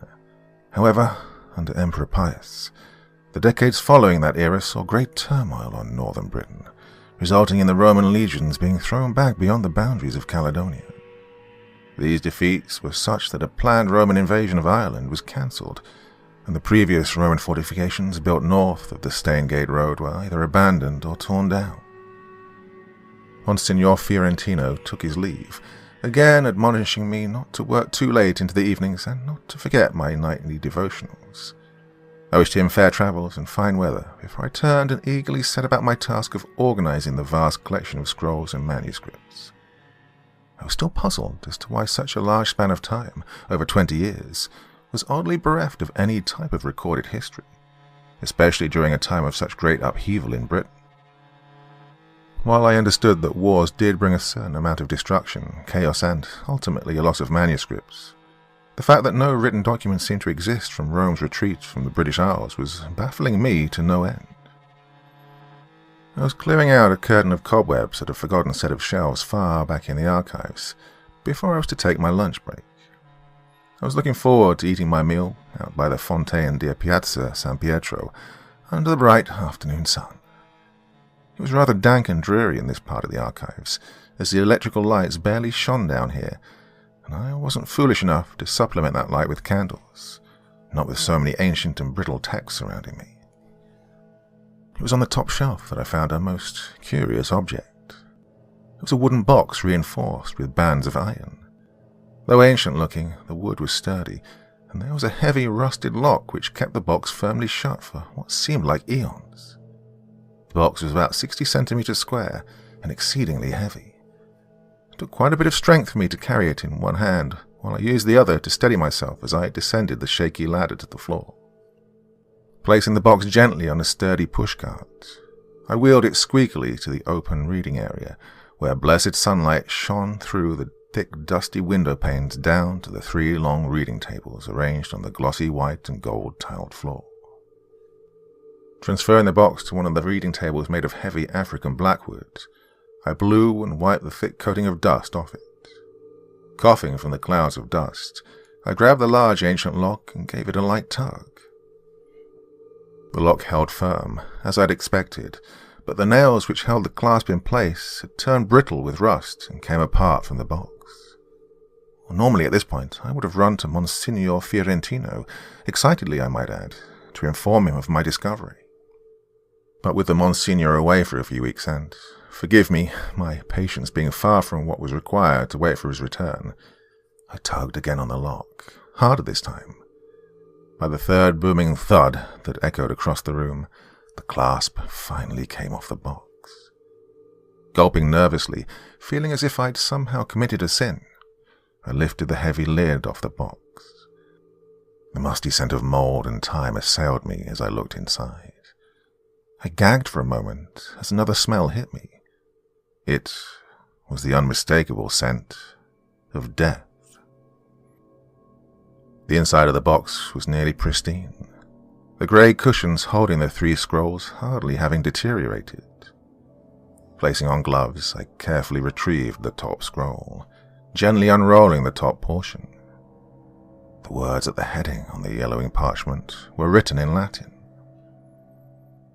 To His Highness Emperor Pius, from Lucius Latinimus Macer, Chief Centurion and Camp Prefect, Legio 9, Hispania. Well, I shuddered deeply, placing my hand over my mouth.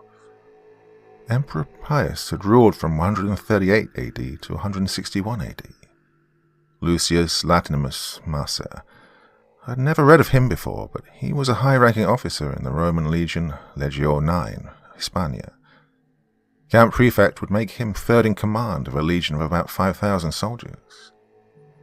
Why would he be the one writing to the Emperor of Rome instead of the legion legate? These questions swirled in my mind as I gently replaced the scroll into the box and dutifully carried it to the great archival shelves, placing it on the near empty spaces denoting the time periods between 120 AD to 140 AD. I'd have to wait until the Monsignor returned to see what he had to say about such a historic find, and I prayed to God for patience and to calm my anxious heart that beat in anticipation to learn what was written on those 1,000-year-old scrolls. I continued diligently, doing my duties, having forgotten to take my lunch as I continued staring at the box every time I passed that shelf. After an eternity, 6 o'clock in the evening finally came, and the 3 library workers came down into the archives, asking permission to finally close the library for the evening. When I inquired as to why they would need to ask my permission to close the library for the day, they replied that the Monsignor had told them that I was now in charge of the library until his return. Monsignor Fiorentino said that until his duties with the Holy Pope have concluded, said Dominic, the eldest of the 3 boys, you are to be his representative and your word is his word. Shocked, I replied, Yes, of course. I'll see you boys early tomorrow morning. Closing the great archive doors made of Brazilian walnut, I raced towards the shelf on which I'd placed the wooden box earlier. My heart beat wildly inside me at the realization that the Monsignor had left me with the authority over the library. Grabbing the box again, I placed it on the cart and pushed it to the reading tables. Turning on the lights and positioning 3 oil lamps on the table, I made my secluded area unusually bright, something which the Monsignor would have surely scolded me for, using excessive amounts of electricity and oil. Hardly able to contain my excitement, I pulled out all 3 scrolls. To my surprise, it was not 3 separate letters written to the Emperor, but actually one long account written on 3 different scrolls.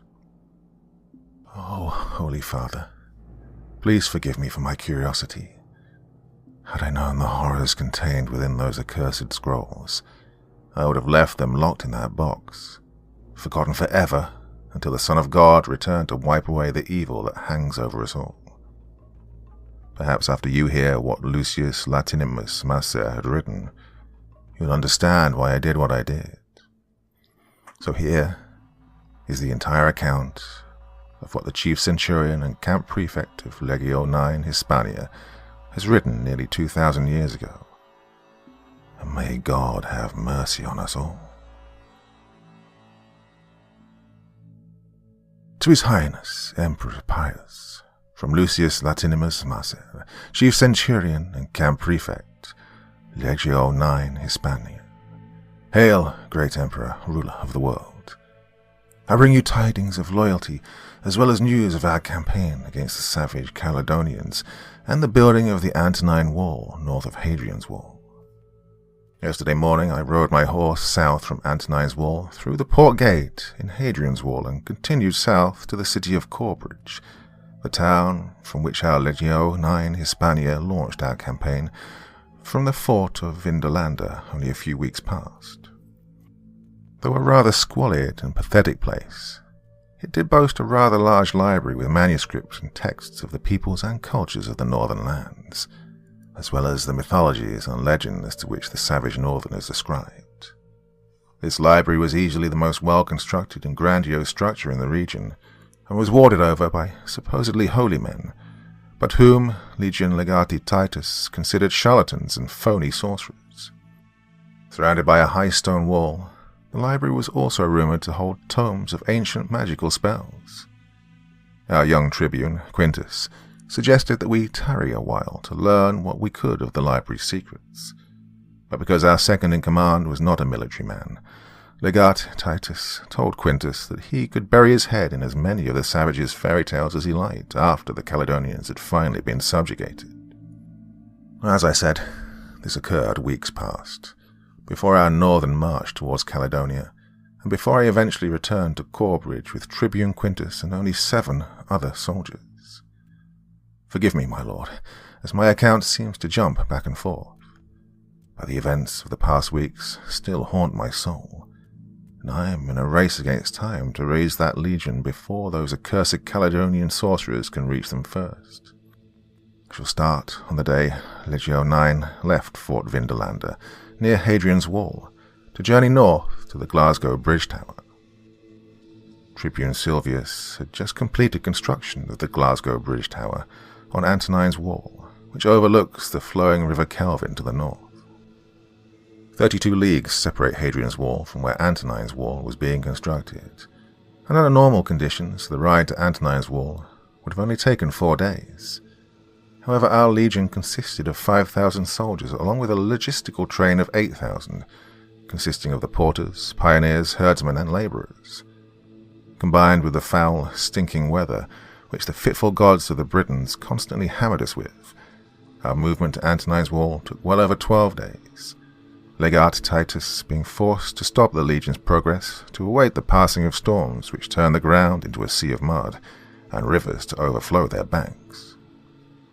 When the legion finally reached the Glasgow Bridge Tower, Legat Titus turned over the pioneers and labourers which he'd conscripted from the far southern territories to Tribune Silvius to add to his manpower since, as you well know, the local conscripts have been abandoning their duties, citing their fear of some mythological local legends which have frightened them away.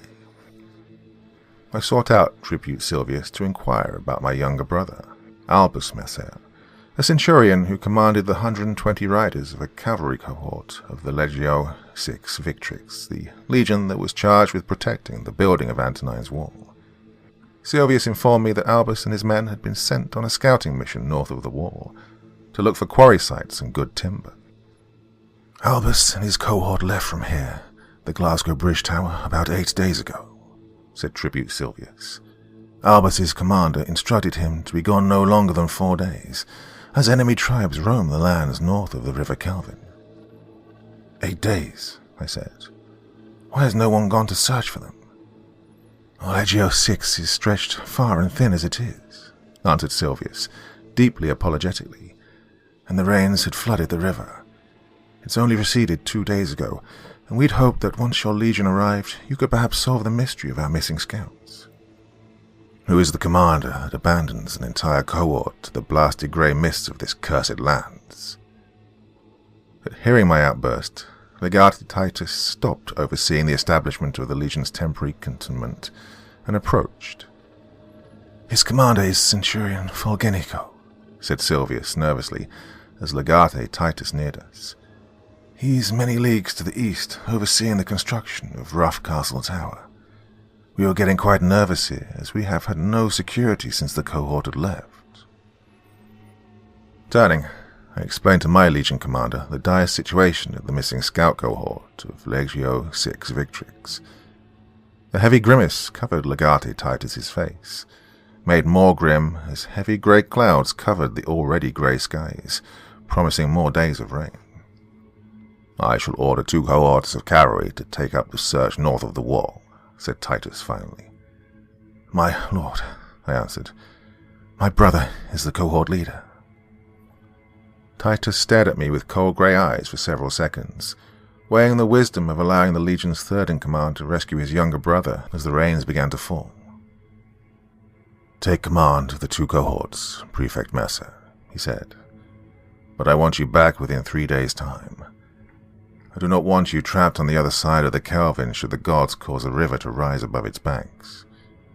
I will need your expertise and planning skills as we prepare for our full campaign to push north from the wall, and we know little about what the mists hide in the land before us. May the gods be with you, Lucius. Saluting my commander, I gathered up the 2 cohorts of 240 cavalry riders and exited the Glasgow Bridge Tower, crossing north over the River Kelvin via a low stone bridge, and soon we were swallowed by the rising mist. A path led directly into the forest beyond, one that was wide enough for us to follow, even through the prevailing fog. Eerily, there seemed to be no noise, no insects, no birds, nothing outside of the nickering of our horses, the mushing sound of their hooves on the muddy trail, and the dull clanking of weapons and armor. "We're vulnerable in this position," whispered Evander, a centurion who commanded one of the cavalry cohorts, as he brought his horse next to mine. "Our visibility is limited, and an enemy can easily come upon us through the mist." "Then we should hasten our pace," I answered, thinking only of finding my brother and nothing else. I picked up our pace to a steady gallop as we continued following the trail along the forest floor.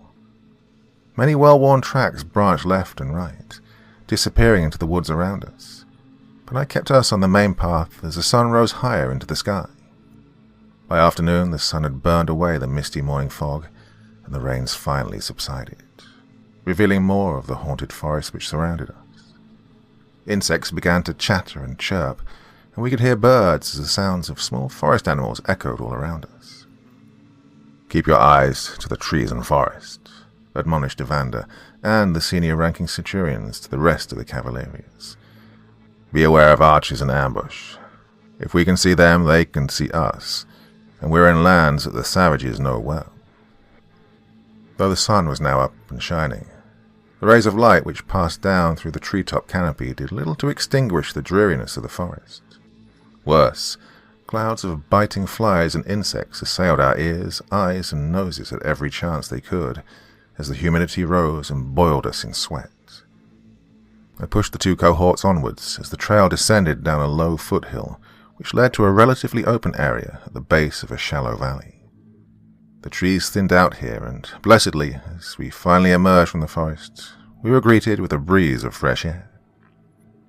The valley in which we emerged was a green expanse of tall grass and wildflowers, in which islands of small trees and bushes clustered. Far to our left, near where the line of trees ended, were the remnants of a small dilapidated farming community, long abandoned now. The main path which we'd taken through the forest now seemed to disappear into several smaller trails which crisscrossed the valley. Realizing that it was well into the afternoon and the men hadn't eaten or the horses watered, I ordered a brief halt so that the men could tend to their hunger and personal needs and water their horses. I summoned the 2 cohort commanders, Evander and Rufus, to me, and together we investigated the trails which led deeper into the valley, hoping to discover which one my brother had taken. The rains had washed away many of the signs, and we concluded that most of the trails were game trails used by wild animals or long-forgotten wagon trails, which the inhabitants once used to transport their livestock and crops. However, Rufus soon discovered a relatively fresh trail of several dozen hoofprints, which had cut a path through the tall grass northeastward, leading up to a forested hill. We spent the rest of the day following the trail through the valley until we reached the base of the hill. Apollo had begun his slow descent to the west, and the light of his passing would be gone soon. A large clearing had been cut out next to the trail, and we discovered evidence of a large camp, with fire pits dug and small pieces of discarded Legion kit lying about. "They camped here," said Rufus, an excellent tracker and hunter. "I would say that this camp is no older than 5 or 6 days." Elated, I would have pressed the search further, but both the men and horses were tired after a long day's ride. The skies were darkening again, with a promise of evening showers. I knew that pressing on after dark in these foreboding, enemy-infested woods would be an unwise risk. Still knowing that I only had 1 day left to search for my brother's missing cohort, maybe less, I reluctantly ordered the men to make camp here and erect their shelters before the rains came again. I also gave them permission to make fires to warm themselves and to heat their meals, the rains allowing, and instructed each cohort to have 1 of every 3 soldiers on sentry duty until we left in the morning. In my personal tent, I shared a meal of bread, bacon, mutton, and wine with my 2 cohort commanders as we planned the next day's movements. Though I was confident that we were skilled and disciplined enough to defeat any of the savage tribes who may try to attack us, and fleet-footed enough to escape if we were not, our biggest problems would be the rain, the mist, and our general unfamiliarity of the land on which we would be campaigning. Satisfied that my men were rested but alert, and the security of the camp had been set, I bid Commanders Evander and Rufus good evening, and settled down for the night. The rains, thankfully, were light, and their pattering upon the roof of my tent conspired to put my restless mind to sleep. I awoke after the mid of night, with absolutely no sound coming from the oppressive blackness around me. I tried to recall the dream which I just had, remembering only my brother staring down at me. Staring down. Staring down. There was something wrong with his face. I pulled back the flap of my tent and stepped outside, grateful for the clear skies and the cool air. The rain had stopped. "Is there something wrong, my liege?" said the senior ranking of the 2 guards standing at my tent's entrance. "No," I said. "Stay alert." As I lay back down on my blanket, wondering what had woken me up, the wind had picked up, driving down from the north, and a faint scent hit my nose. It wasn't overwhelming and seemed to drift in and out at the very borders of my perception. It was barely imperceptible, but it was there. I'd smelled that scent many times in the past, usually after a slaughter of warriors littered the battlefield. It was the smell of rot. At this point, the manuscript of Chief Centurion and Camp Prefect Lucius Latinimus Mesa came to an end, but it was picked up in the second scroll. More intrigued than horrified, I continued reading, as this seemed more the beginning of a fairy tale adventure than the apocalyptic calamity which it ended up becoming. The second scroll. The night passed without incident, and we continued our search in the pre-dawn hours the next day, leaving the open valley and descending up the misty slopes of the low foothills. The men broke their fast as they rode, chewing on hard-tack bread soaked in brine and washing it down with water. It was a poor morning meal for the men, but our time for searching was rapidly coming to an end. The smell of rot which plagued my dreams was gone. However, that may have been because there was no wind to carry the foul scent. With a growing apprehension and dread in my heart, an affliction which I could scarcely explain, I led the cavalry further up into the hills, still following the trail left by my brother's cohort who had gone before me. Though I could hardly see the path ahead, I could sense that we'd rounded the top of the hill and were now headed down. The view from the hilltop only gave me a picture of trees poking from atop nearby hilltops, their base swallowed by the thick mist. Even though I knew that hidden somewhere in those clouds were the enemy which had caused my brother's disappearance, I knew also that my brother was somewhere in those mists too. "Shall I send some scouts ahead to flush out any ambushes?" said Evander. "The enemy has eyes in the damned trees and fog, sir," added Rufus. "If they spied upon our travels yesterday, it would be a sure bet that they know we're taking the path of our brethren who came before us. If I were to plan an attack, it would be here, as we descend into the mists." Well, of course, Evander and Rufus were right, but I hated to wait any longer for a scouting party to return. I was about to turn and give the order to have a scouting party from each cohort descend into the vale, when I felt the wind's direction change. A sickening smell of death and decay assailed my nose from somewhere down in the mists. My men smelled the odor as well, as I kicked my heels and spurred my horse into a quick gallop down the path, shrouded in clouds of fog. My men followed me without question. I was in the lead, following the trail of hoofprints left by my brother's cohort, looking for any trace that perhaps some of the hoofprints led back in the direction in which they came, indicating that some may have survived a retreat. Sadly, all I saw were hoofprints going in one direction, northeast, towards yet another hilltop.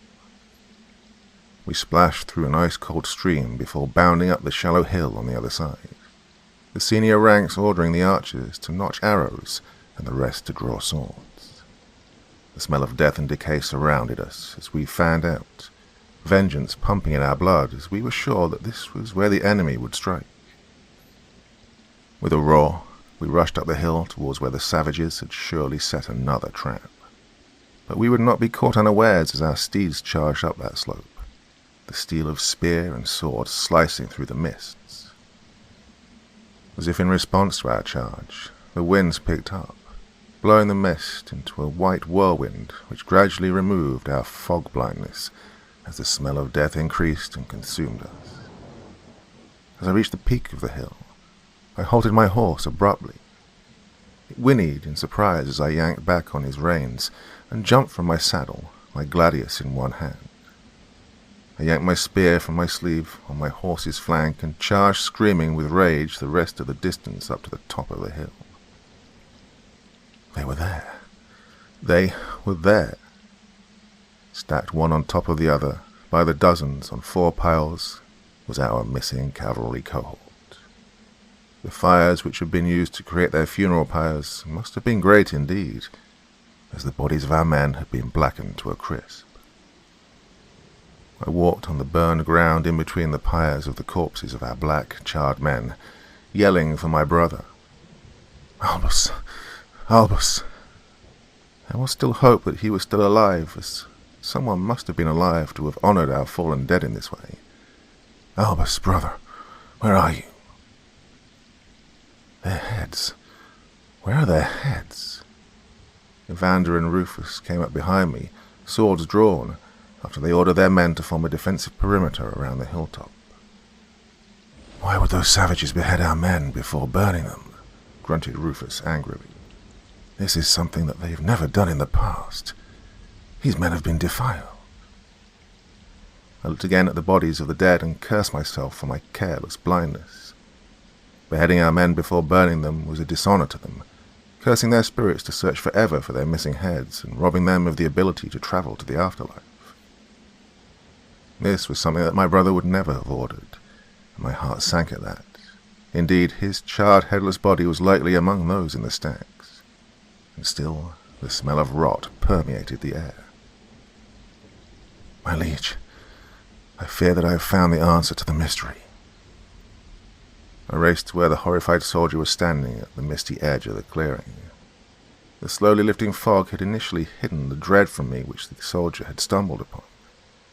The mists parted to reveal a large pile of the missing, rotting heads of our fallen comrades.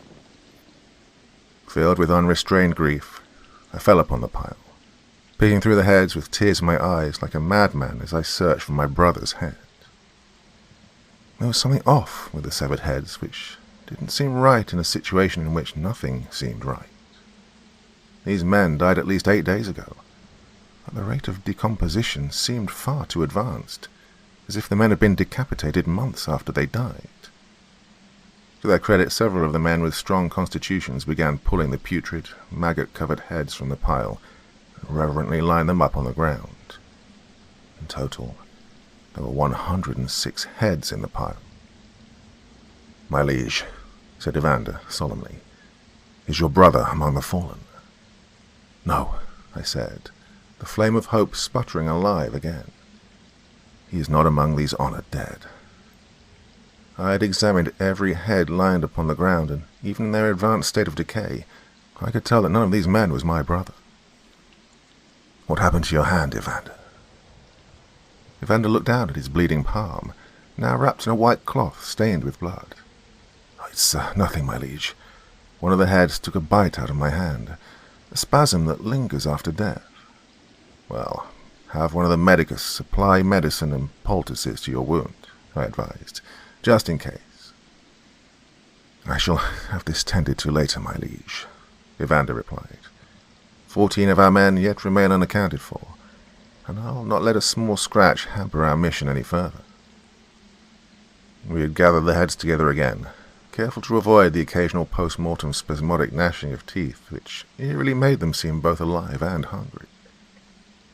We set another funeral pyre, burning all of the heads amidst prayers that their spirits could now go in peace to the afterlife. By this time the sun was almost at the mid of day, the morning mists having long since burned away. We were in a wide clearing atop that hill, and we could see hoofprints which led down into another wide valley of green rolling plains, the clear skies revealing black ravens circling overhead. "Death's hand has recently cursed that place," said Rufus. "A battle took place there." "Our time is short," I replied. "Before nightfall we must be on our way back to the wall. The terrain allows us to deploy our forces more advantageously here. Let's see if we cannot solve this mystery before our time runs out." The path we took weaved around the hilltop before dipping down into the valley. A giant, ancient elm tree greeted us as we rounded the bend, great branches completely overhanging the entire path. I stopped and gasped in shock as, hanging from the branches of the tree, were 14 bodies. Ignoring Evander and Rufus's offer to ride ahead and investigate the bodies, I galloped towards the tree, my heart now grieving as I suspected that my search for my brother had come to an end. He stared down at me with dead eyes, a sad expression on his wounded face, the rope creaking in the wind. "Why, Albus? You survived. Why did you and the others who survived have to do this? Why did you behead your honored dead before sending their spirits on their way? Why did you leave so many mysteries? Who attacked you, Albus?" The parchment was still gripped in my brother's gloved hands, and I gingerly slipped it from his dead grasp. Unrolling the parchment, I read the words written upon it in my brother's handwriting. "May my honored fallen forgive me for taking their heads before burning their bodies. It was the only way to be sure that the cohort does not rise again. Those of us who'd survived the attack cannot be sure that we were not infected by the demonic sorcery of the Caledonians. We dare not return to the war bringing the pestilence of the Caledonians with us. So we have decided to end the curse here at this tree. May we be forgiven, but no other choice was left. Beware the sorcerers, for they control the dead." God, what madness had taken over you and the 13 others who survived that caused you to write this witchery? Well, the ambush which had taken the lives of your cohort had obviously driven sanity from you.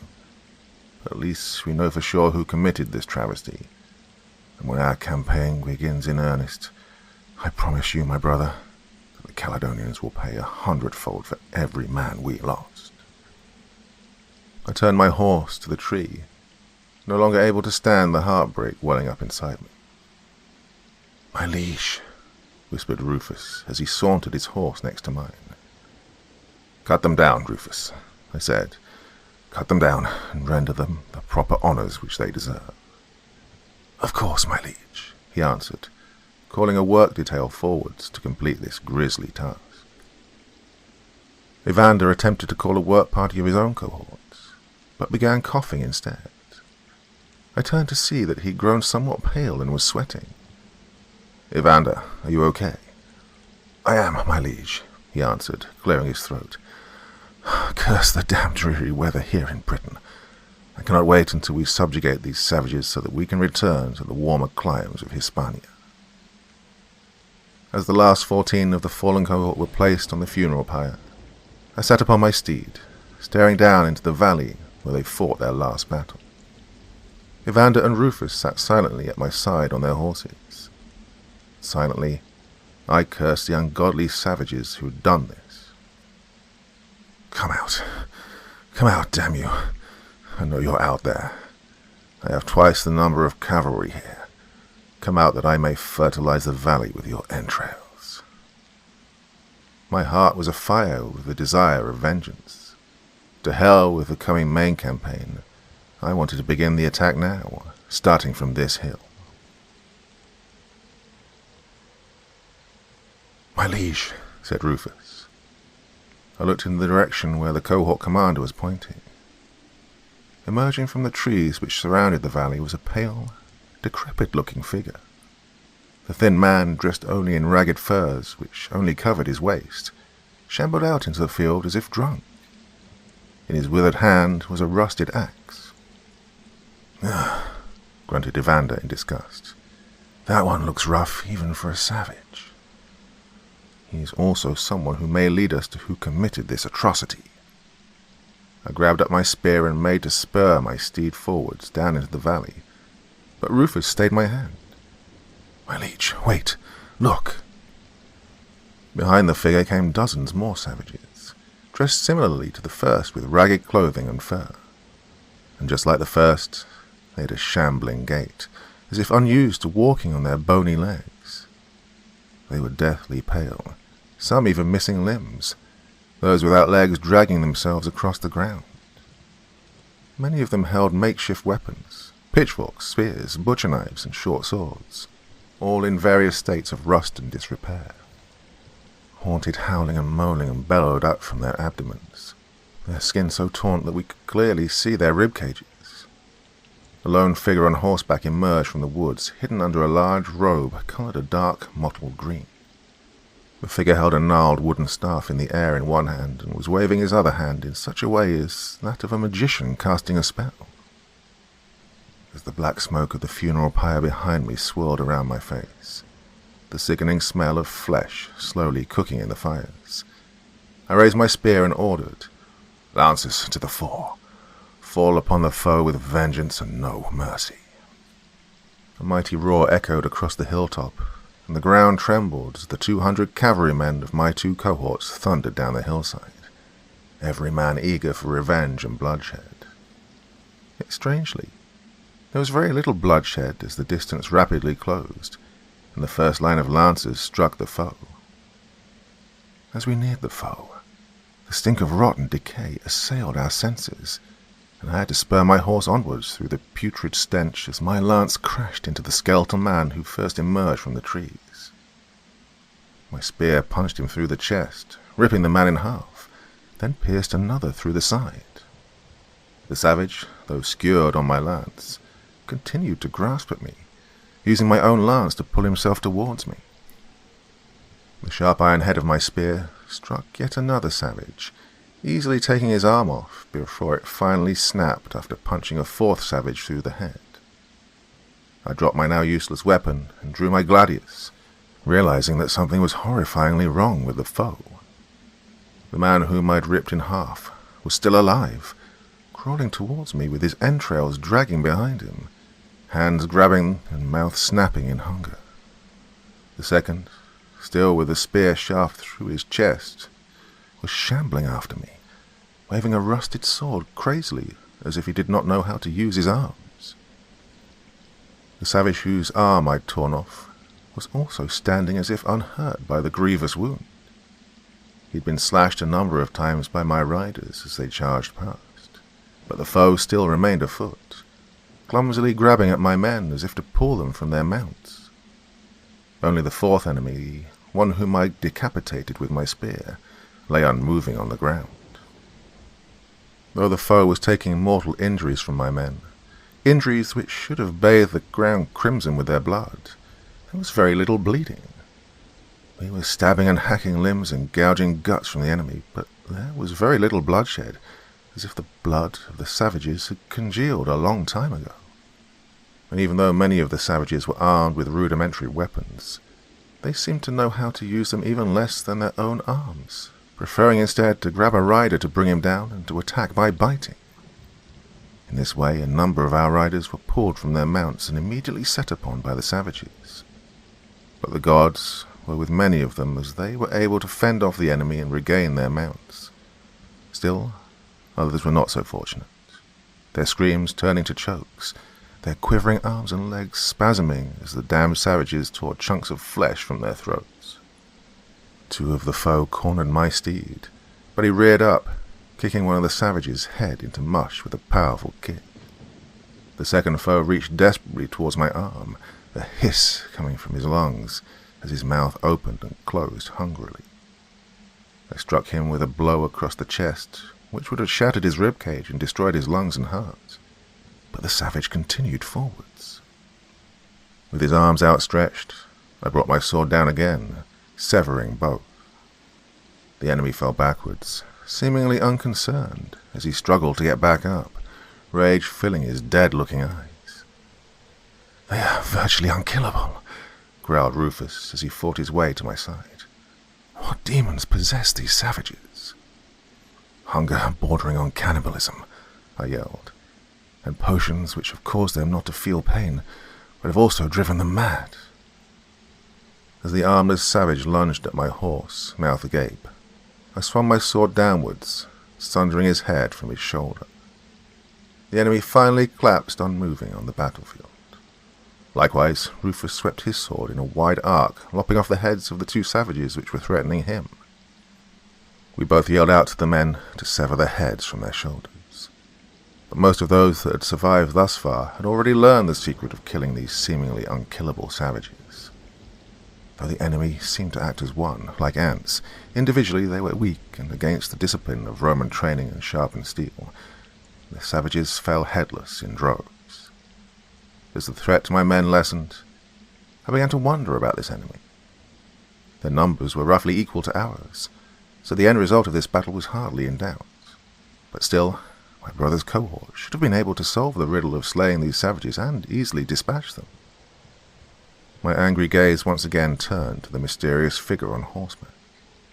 The rider's hood was pulled back, revealing a withered face, wisps and strands of long grey hair sprouting from a liver-spotted head. He was smiling, revealing a mouth of yellow, ragged teeth. 4 other robed riders emerged from the woods, each one also carrying a gnarled wooden staff aloft, and each waving the other hand as if evoking some kind of barbaric incantation. In an instant of horrific realization, I knew how my brother's cohort had been defeated. This wasn't the ambush. This was the bait which sprung the true ambush. The smell of putrid, rotten decay increased tenfold, as 1,000 more of the cannibalistic Caledonian savages shambled from the woods from the north, west, and east. "My liege," yelled Rufus, "it was an ambush." "I know, Rufus," I yelled, glaring at the 4 Caledonian riders who were obviously the commanders and masterminds behind this ambush. "Trumpeters, sound the withdrawal." The piercing peals of my signaller's trumpets rang out across the battlefield, and, in disciplined and uniform order, my men turned their steeds to the south and swiftly retired from the battlefield. Rufus, Evander, and I rode last, observing to ensure that the units retired in good order. The ground was littered with hundreds of the enemy, but I counted at least 20 of our fallen amongst the dead. Among our cavalry, I also saw that a few had suffered bite marks of varying degree, inflicted by those savages driven mad by hunger. Evander coughed again, his head hanging down. He was deathly pale. "Evander," I said, "are you well?" "It's nothing, my liege," he coughed. "Damned weather here. Hot and rainy, cold and rainy, dreary and rainy. No wonder all Britons look pale and mouldy and smell of swamp." "Can you ride?" "Yes, my liege," Evander said unsteadily, never looking up. "Let us away." I looked at the wrapping covering his hand, and was startled to see that the red blood had turned a deep purple. I looked over to Rufus, whose look of concern mirrored my own. With the encroaching enemy horde only a few paces behind us, we spurred our horses on to join the rear guard of the cavalry, Rufus and I taking up positions on either side of Evander in case he should fall from his saddle. We galloped back up the hill which he charged down earlier, passing the still burning funeral pyre which we had created for my brother and his men, past the smouldering fire of the heads which we'd set ablaze earlier, and finally past the charred remains of the bodies of my brother's fallen cohort. We followed our own tracks down the other side of the hill and back across the wide valley which we'd ridden through the day before. The foe was less than 2 leagues behind us when I ordered the pace to slow. Shortly thereafter, Evander fell from his horse. He was by now almost white, his breathing shallow, and he was burning with fever. The medicus removed the wrapping from his hands, and the smell of rot exuded from his black, gangrenous wound. They put more healing herbs and poultices on the festering wound, but sadly the medicus said that, in order to save his life, we would have to take his arm when we made camp. Not knowing how much of a lead we had ahead of the foe, I ordered that Evander be made as comfortable as possible and strapped down to his mount. Rufus offered to lead Evander's mount himself, as Evander's second-in-command took control of his cohort. As we crossed the valley, I kept the pace slow, as both horses and men were tired. As night approached, I halted the column about a half a league from the forest at the base of the foothills, beyond which lay Antonine's Wall and the safety of the Glasgow Bridge Tower.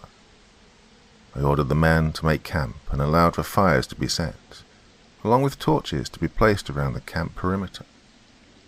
Since the savages already knew we were here, there was no need to try and hide our presence. Thankfully the skies were clear, so for once the men could rest without the rains to dampen their spirits. As camp was being constructed, I raced to the medicus to check on the condition of Evander. Regretfully, the medicus informed me that our brave cavalry cohort commander's spirit had left his body sometime during the journey. Deeply saddened at his passing, I decided to bring his body with us back to Antonine's Wall, for a proper honouring of his passing, instead of burning his corpse here.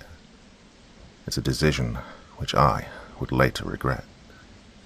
By now the full moon and stars were illuminating the black, cloudless skies. I scarcely had time to mourn the loss of Evander, when the rear guard which I'd ordered to keep watch from the hilltop we'd abandoned came galloping into the camp. Their anxious commander reported that the enemy was on the march, and had been joined by 2 more barbaric tribes, these men seeming much more fit and whole compared to the savages we'd encountered today, wearing primitive armor and brandishing better weaponry and shields. Curiously, these new tribesmen seemed very fearful of the savages we'd fought earlier, and kept a good distance from them. Separating the 2 groups were more of the mysterious cloaked riders, now numbering about 20, and these riders seemed to be just as disdained as the foul-smelling cannibals which the riders commanded. Still, the only men on horse were these strange cloaked riders, and their force of about 3,000 were advancing at a walking pace towards our positions. At that pace it would take them about a day to reach us, at which time I planned to be long gone. Still, I ordered that a small picket of rearguard scouts remain at least a league behind us, just in case. However, no sooner had I heard this than I was also informed by the medicus that at least 30 more of my cavalrymen had fallen ill, each having been bitten by those savages, their wounds severe enough to have drawn blood, and were showing the same signs of advanced putridity as Evander. In the ensuing 3 hours, all of them fell into delirium, then coma, then death. The medicum had no answer to this mystery, and I ordered the bodies to be wrapped in cloth to be taken back to the wall, as we needed to know what kinds of poisons the savages were using to cause such horrific afflictions on our men. It was only later on, in the blackness of the after midnight, that I learned the horrific reason why my brother decapitated the men who died under his command. No sooner had I fallen into a fitful sleep than I was awoken to the terrified screams of men coming from outside my tent. I emerged, sword in hand, to see that the sentries who guarded my tent were gone. Looking to my right, where I had previously had the bodies of the fallen wrapped in their cloaks and lying on the ground, I saw that their cloaks had been tossed aside, the bodies missing. Initially, I thought that the savages had entered the camp and were somehow attempting to steal the bodies. However, in the silhouette of the fires, I could see shadows of my men bending over, as if feasting on the struggling bodies of my other living men, their screams of terror echoing through the darkness. Something hit me hard out of the darkness to my right, and I tumbled to the ground, my sword leaving my hands.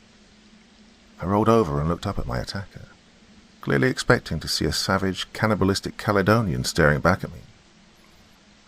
Instead, the animalistic eyes which met my gaze belonged to dead Evander, his hungry maw chomping. I had no time to reach for my fallen sword as Evander fell upon me, but as I felt his jaws near my face, I also heard a violent yell, followed by a gust of wind. Evander's head fell away as his body suddenly dropped heavily upon me, putrid-smelling, congealed blood soaking my tunic. Above me, Rufus stood with sword in hand. "My liege," he gasped, "our dead walk, and they are attacking and eating the living." Pushing the body of Evander off me, I shuddered. "Take the heads of the dead, and all those whom they've bitten." What follows is the most terrifying and tragic night of my life, as 1 hour later, all of the risen dead were finally decapitated and burning in the fires, but leaving me with 20 of my men kneeling before me, their hands and feet bound by rope, each of them suffering bleeding bites caused by their dead comrades. Despite their piteous cries for mercy, I ordered that each have their heads be removed from their bodies by the grieving comrades. Not wanting to spend one more second in this unholy land, I ordered our survivors to pack what they could as quickly as possible and retreat back to the wall. Here ends the second scroll of Chief Centurion and Camp Prefect Lucius Latinimus Marcel. The last scroll of his writings concludes his account, and it is here that I pray that the last scroll will never be read, as what is written within will reveal ancient and forbidden secrets that may plunge the world into hell. The third scroll. Late the next day, what remained of our force of cavalrymen finally returned to Antonine's Wall. Of the 240 of us who passed the Glasgow Bridge and crossed the River Kelvin, less than 160 returned. Once again the rains began to fall, and amidst the thunder which accompanied it was the disbelieving anger of Legate Titus, who was furious that I had lost so many of his valuable cavalrymen to such an outlandish account that the dead walk among the enemy's ranks. Thankfully, his anger was assuaged somewhat by the testimony of Rufus, and all of the other senior centurions that indeed the Caledonians had somehow found a way to resurrect the dead, and it was the dead which had caused our losses. Though his anger was lessened somewhat, Legate Titus stopped short of accusing us of being gossiping wives believing in mystical fairy tales. He dismissed the senior ranking officers of the 2 cavalry cohorts, leaving only me and Tribune Quintus standing with him in his tent. "The savages must have been driven to madness by hunger," exclaimed Legate Titus, "and in this state they have been reduced to nothing more than cannibals. Cannibals who'd ingested strange potions that deadened their senses and reasoning to the point where they no longer felt pain or humanity. We encountered the same foe during our campaigns in the dark continent of Africa." "My liege," I insisted, "I was with you during those campaigns, and at first I thought as well that the enemy had been afflicted with cannibalistic hunger, and were under the influence of the strange potions which robbed the body of feeling pain, and which made one see visions and colours which weren't really there. But I beg your forgiveness, my legate, but this was not the case. Somehow the Caledonians who wear the green robes, whom I believe may have some sort of witchery within them, have somehow managed to raise their dead, and by biting and drawing blood from the living, that is how the plague spreads. My liege, chimed in Tribune Quintus, there exists some forgotten legends in these parts of dark-robed sorcerers, druids they're called, who possess powerful dark knowledge of raising the dead. Perhaps by studying the law— Enough, bellowed Titus. As I said before, Quintus, you have all the time to drown yourself in your storybook fantasies after the Caledonians have been made to bend the knee to the Empire. As for you, Mesa, my legate turned to me, his angry expression fading to one more sympathetic. I felt a sort of madness come over me when I learned that my own brother was lost during the campaigns in the Middle East, not by the sword of the enemy, but by sickness which struck his legion. So I will forgive your outburst this one time. I shall give you 3 days to rest from your ordeal and to mourn the loss of your brother, Prefect Mesa, after which I will need you to aid in the planning of this campaign. I seek to ride north of the war within 10 to 20 days, after we've gathered enough supplies for our trains. The rains will have ended by then, and the period of good campaigning weather will have begun. I retreated to my tent after being dismissed, the bright sun shining down on me, hardly dispelling the terrors which plagued my mind. I wanted nothing more than to sleep, but with sleep came dread dreams of gnashing and biting teeth. My aides came to my tent with plates of food, which I left virtually untouched, as the thought of sinking my teeth into grilled mutton somehow made me ill. I knew, however, that I must eat, and though without appetite, I forced myself to consume a bit of bread and boiled potatoes, and washed it down with some wine. Restless and unable to sleep, I left my tent in the afternoon and sought out Rufus and his cavalry cohort. Finding Rufus, he informed me that he and his men had been afforded 2 days to rest, but that his men are anxious and the desire for sleep escapes them, as sleep brings nightmares. Those riders who'd returned were strictly forbidden to mention any fairy tales of the dead returning to ambush and slay Roman units, and any soldier caught spreading such morale-killing lies shortly before the legion marched would suffer the loss of his tongue. We talked in hushed whispers, knowing that the degrees of the legate Titus pertained to all of his men, not just the lower ranks, and if anyone caught wind of what we were speaking about, it would cost Rufus and I our tongues. When we next cross the River Calvin, it will be in far greater force, I said reassuringly. Since Legate Titus believes that the enemy is imbibing in potions which allow them to feel no pain, it will be easy for me to suggest the order that, when we meet the enemy in combat, the killing blow should be one which separates the head from the shoulders. And what of our men who will undoubtedly be bitten? Replied Rufus. What of them?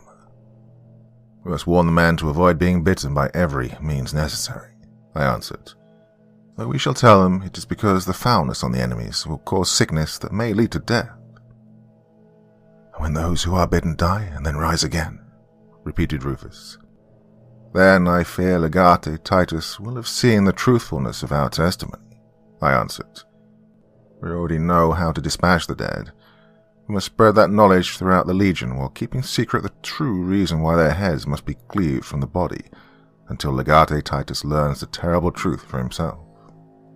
Until then, we must keep the number of our soldiers being bitten as low as possible. Rufus nodded in agreement and promised that he would have his men spread the word while leaving out the part that the reason for our new tactic of removing the enemy's head was because the enemy was already dead. Feeling somewhat better after my talk with Rufus, I again retired to my tent. Later on, Legate Titus sent a medicus to me, concerned as he was that I was not eating or sleeping well. The medicus arrived with a tea made of herbs which would allow me to sleep without dreaming, as well as some wine which would increase the tea's effects. Somewhat hesitantly, I did as the medicus bade me to do, and was pleasantly surprised at the calmness and tranquility which overcame me. I woke the next morning late, with a sudden start, hearing the sounds of horses and units moving outside.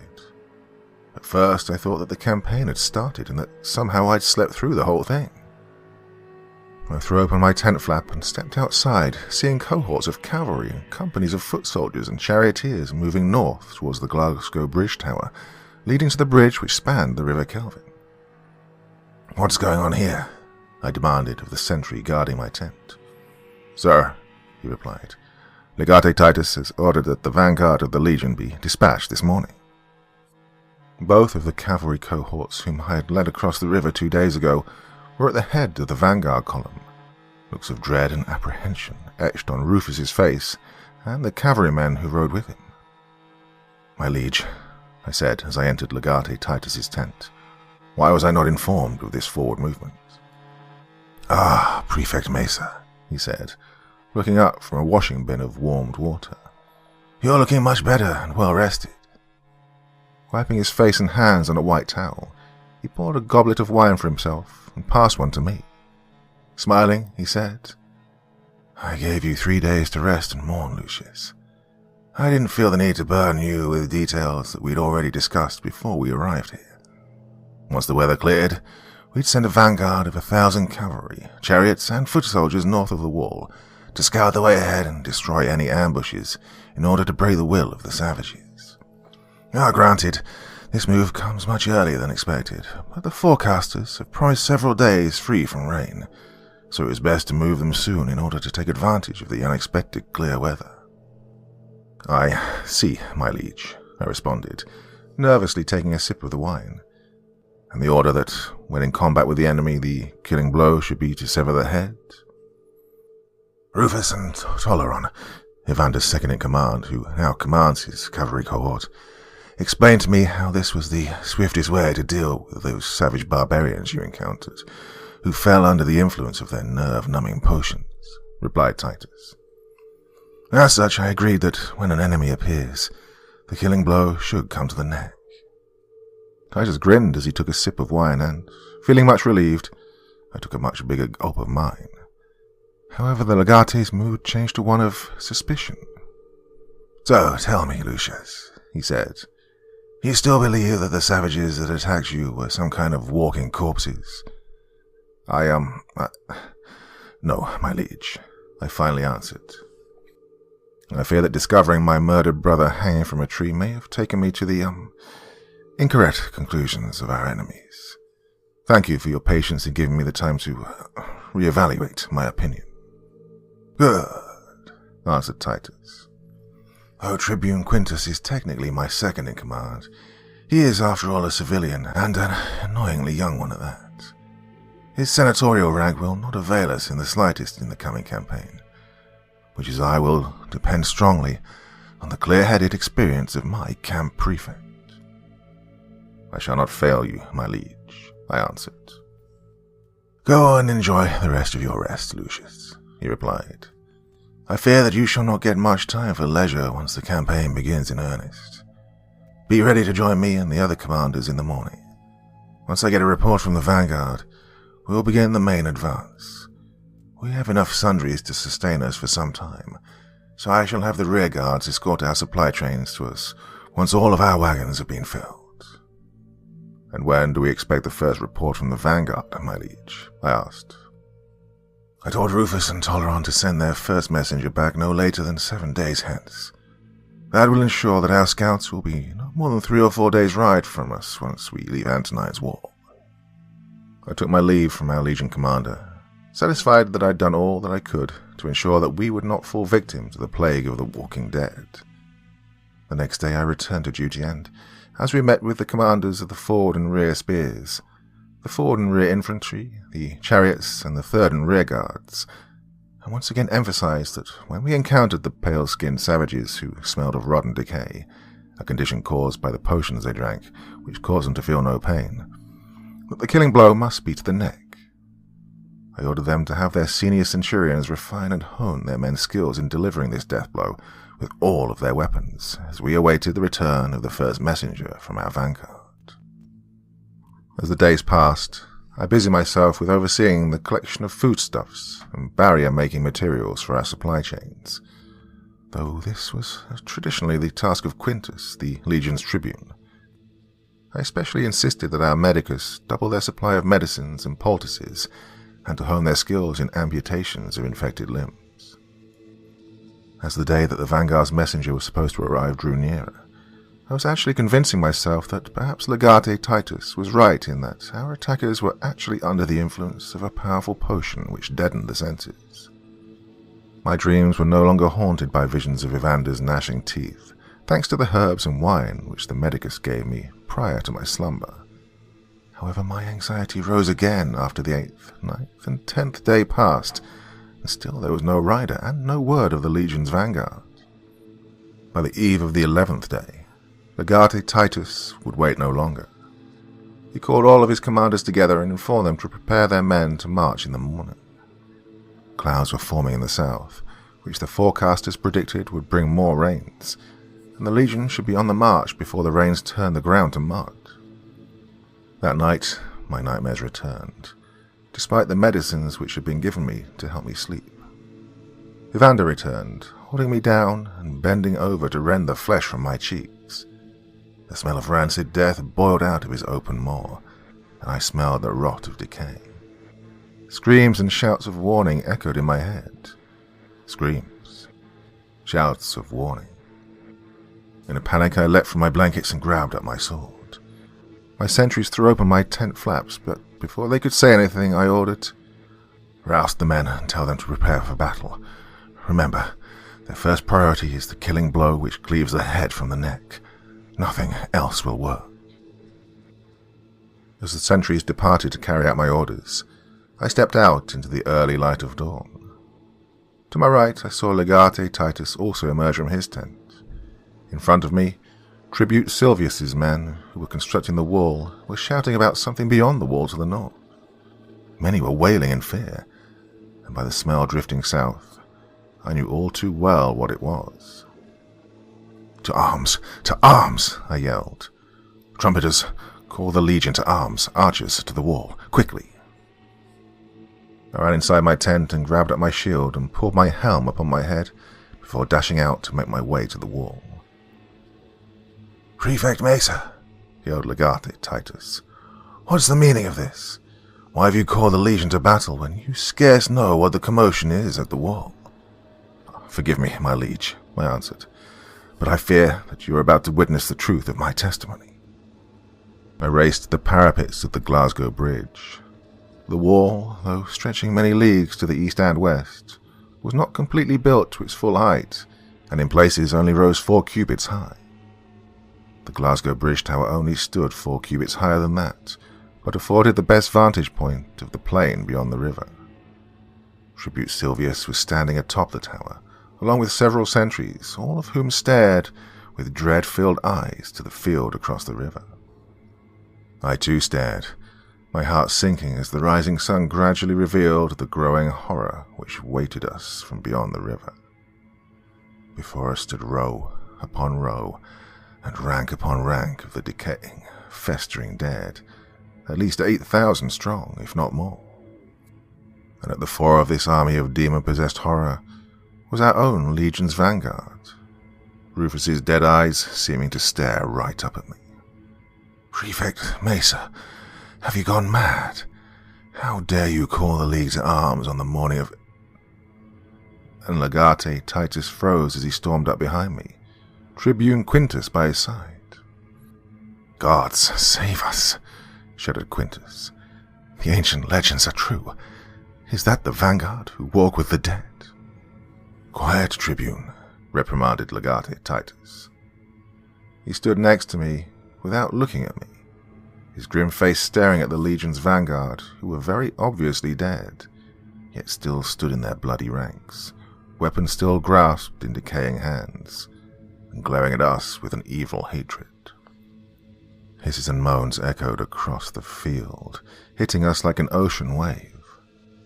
Many of the soldiers lining the wall below us wailed in despair, and some of our battle-hardened veterans passed out in sheer terror. Only the shouts and threats from our stout-hearted senior centurions kept the men on the line from breaking. Either dead or under the influence of sorcerous potions, The answer is still to cleave their heads from their shoulders, yelled Legate Titus in a booming voice as he stood atop the ramparts. He looked down at me, and I nodded. The savage Caledonians have made this campaign easy for us, he continued. Instead of the Legion having to search them out, they have instead gifted themselves to the Legion. Therefore, your orders are this. Take their heads, yes, even the heads of our vanguard, who have fallen under the sway of the savages' sorcery and potions. Make sure that you do not suffer the same fate as they, but strike as mercilessly as you would the enemy. Then, raising his spear into the sky, Legate Titus yelled, "Archers to the fore!" As he did this, the hissing and moans of the undead army rose, and they began to shamble forwards, as if of one mind, towards the river Kelvin and to the wall beyond. As they did so, about 50 riders emerged from the forest behind them, all hidden under mottled dark green robes, and all bearing wooden staffs, each waving their hands in the mystical incantations of their dark sorcery. While they did this, more of the barbaric Caledonians, living men this time, also emerged from the forest. Though armed with weapons of varying types, though of somewhat dubious construction, they looked upon their dead with as much fear as they looked upon us with hatred. "See, Mesa," said Legate Titus, "the savages know that they cannot hope to defeat the Empire, not with our superior discipline, tactics, horse, and weaponry, so they use these as cannon fodder." Then, turning to Tribune Quintus, he grunted, "Tribune, the archers are positioned. Take charge of the bows." Nervously, the young Tribune climbed upon the ramparts and yelled, "Archers, notch arrows." Almost in unison, 500 arrows were notched, the disciplined archers gauging wind direction and distance to the slowly advancing army of the dead. "Fire! Fire!" Even as the arrows flew towards their targets, the Legion's archers already had another arrow in the bow. "Commanders," yelled Quintus, "take charge of your bows."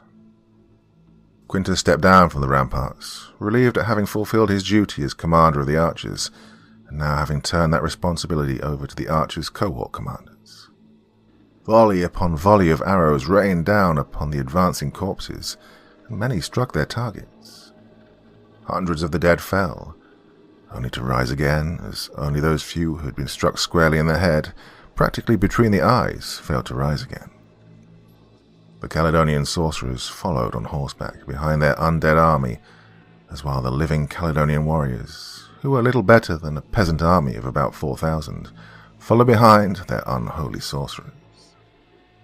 The stench of death grew stronger as the moaning undead reached the banks of the river Kelvin and began wading in as if it were not there, and even though the river came up to their necks and shoulders, the dead continued to advance. At this range, the archers were able to target individual foes, and more of the dead fell, pierced through with arrows straight through dead eyes. But for every one felled, 4 took its place, and arrows from the Caledonian archers began finding their targets amongst our own Roman archers. "Front and rear spears to the fore," yelled Legate Titus. The trumpeters atop the Glasgow Bridge Tower pealed the signal, and our cohorts of spearmen leapt into the fray, creating 2 rows of spears which separated the dead from the wall. They charged the undead as they emerged on our side of the river, aiming the iron tips of their spears at the heads of the undead as they emerged from the water, most of whom were their former comrades in the vanguard. But, as bold as their attack was, it was not enough, as the undead were too many. Though they were not overwhelmed, they were being pushed back towards the wall, and the sound of the undead hisses and moaning were accompanied by the agonizing screams of terror from those living soldiers who were being devoured by the dead. "Lances, chariots, swords, to the fore!" yelled Legate Titus, and the trumpeters sounded his command. "What do you plan to do, my liege?" I asked. "You take the swords, Prefect. Secure the path to the bridge. I shall take the lancers and chariots." Legate Titus cast a deadly gaze towards the Caledonian sorcerers. I mean to sever the head from the snake. If we kill the heads of the dead, then the dead will fall. Unsheathing my sword, I rushed down the tower, my muscles feeling infused with the might of Mars as I took command of 2 cohorts of swords. We raced beyond the wall, hacking and slashing and beheading our way through the shambling undead to the bridge and beyond, until a temporary but secure path had been created. I was on the other side of the bridge with about 30 men as our cohort's chariots raced across, led by Legate Titus. His 50 chariots carved their way through the wall of undead and turned towards the filthy, disgusting Caledonian sorcerers. The Caledonian sorcerers stood no chance as Legate Titus and his chariots mercilessly cut them all down with spear and sword. We cheered in triumph as the living Caledonian warriors screamed in fear and desperation. But our cheers quickly faded as, although the sorcerers had now been cut down, the dead did not fall as we'd hoped. Instead, the dead became more savage and violent, as if a slaver's neck chain had been removed. The dead no longer acted as if on one accord, but instead acted individually, attacking and devouring all living things, including the Caledonian savages. The Caledonian sorcerers had been acting as a means to temper and control the dead, using them only as a weapon against us. With their masters slain, the dead were now free to unleash their unbridled hunger upon all who lived. The gates of the zoo had been torn down, and the starving lions were free to feast.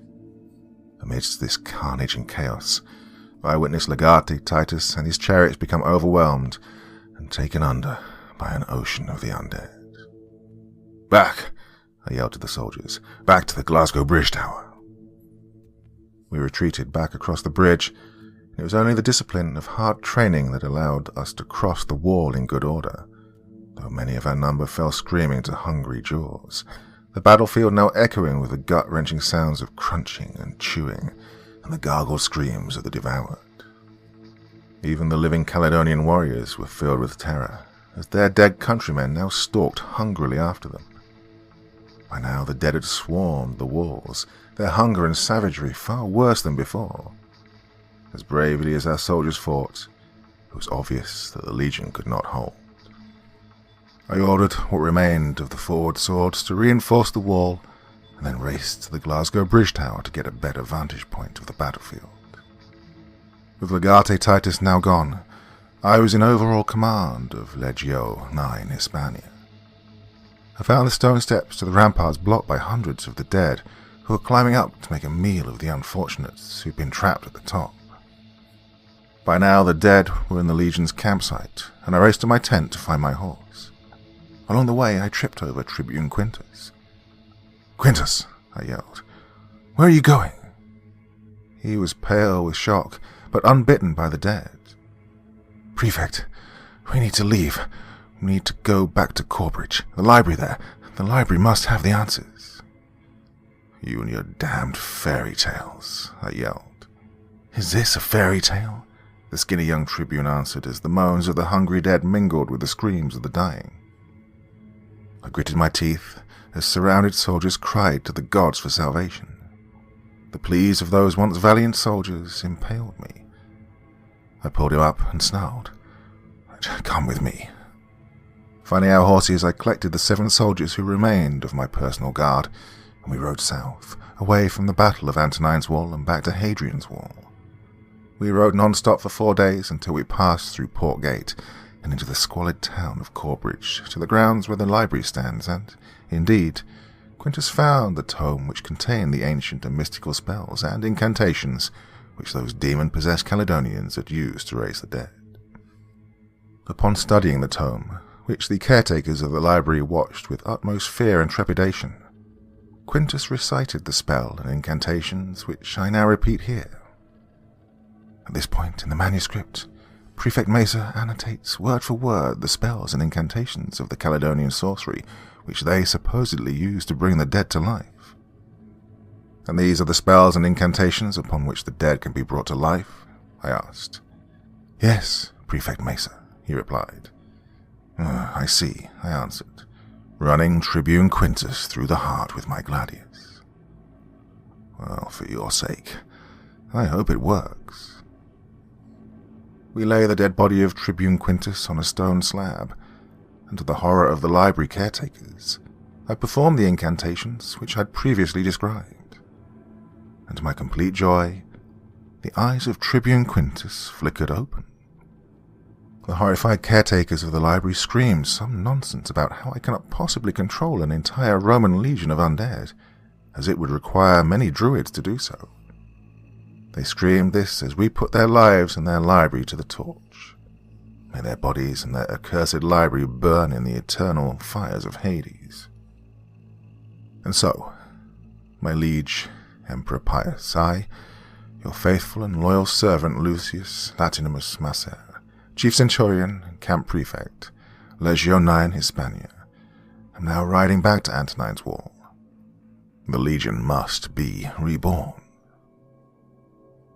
And here ends the manuscript of Lucius Latinimus Macer, Chief Centurion and Camp Prefect, Legio 9 Hispania, to His Highness Emperor Pius. And so, officer, that is it.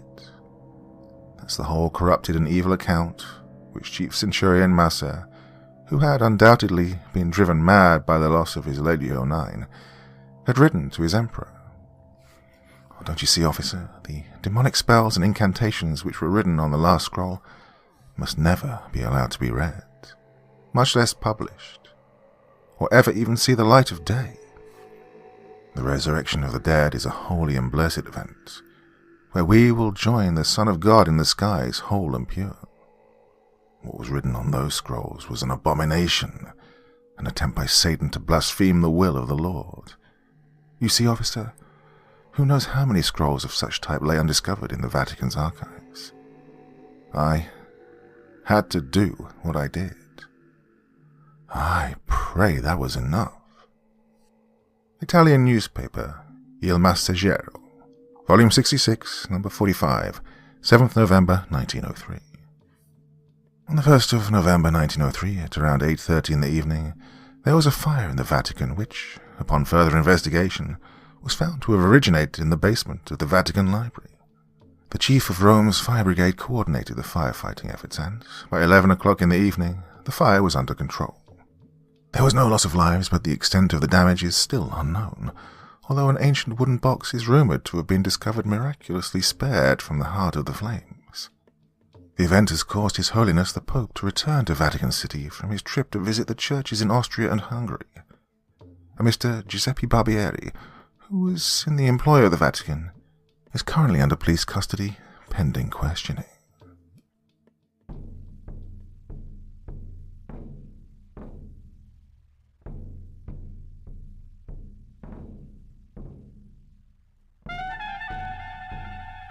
And so once again, we reach the end of tonight's podcast.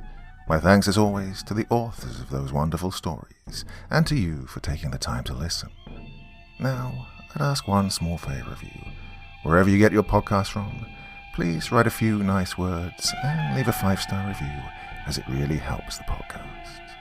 That's it for this week, but I'll be back again same time, same place, and I do so hope you'll join me once more. Until next time, sweet dreams and bye-bye.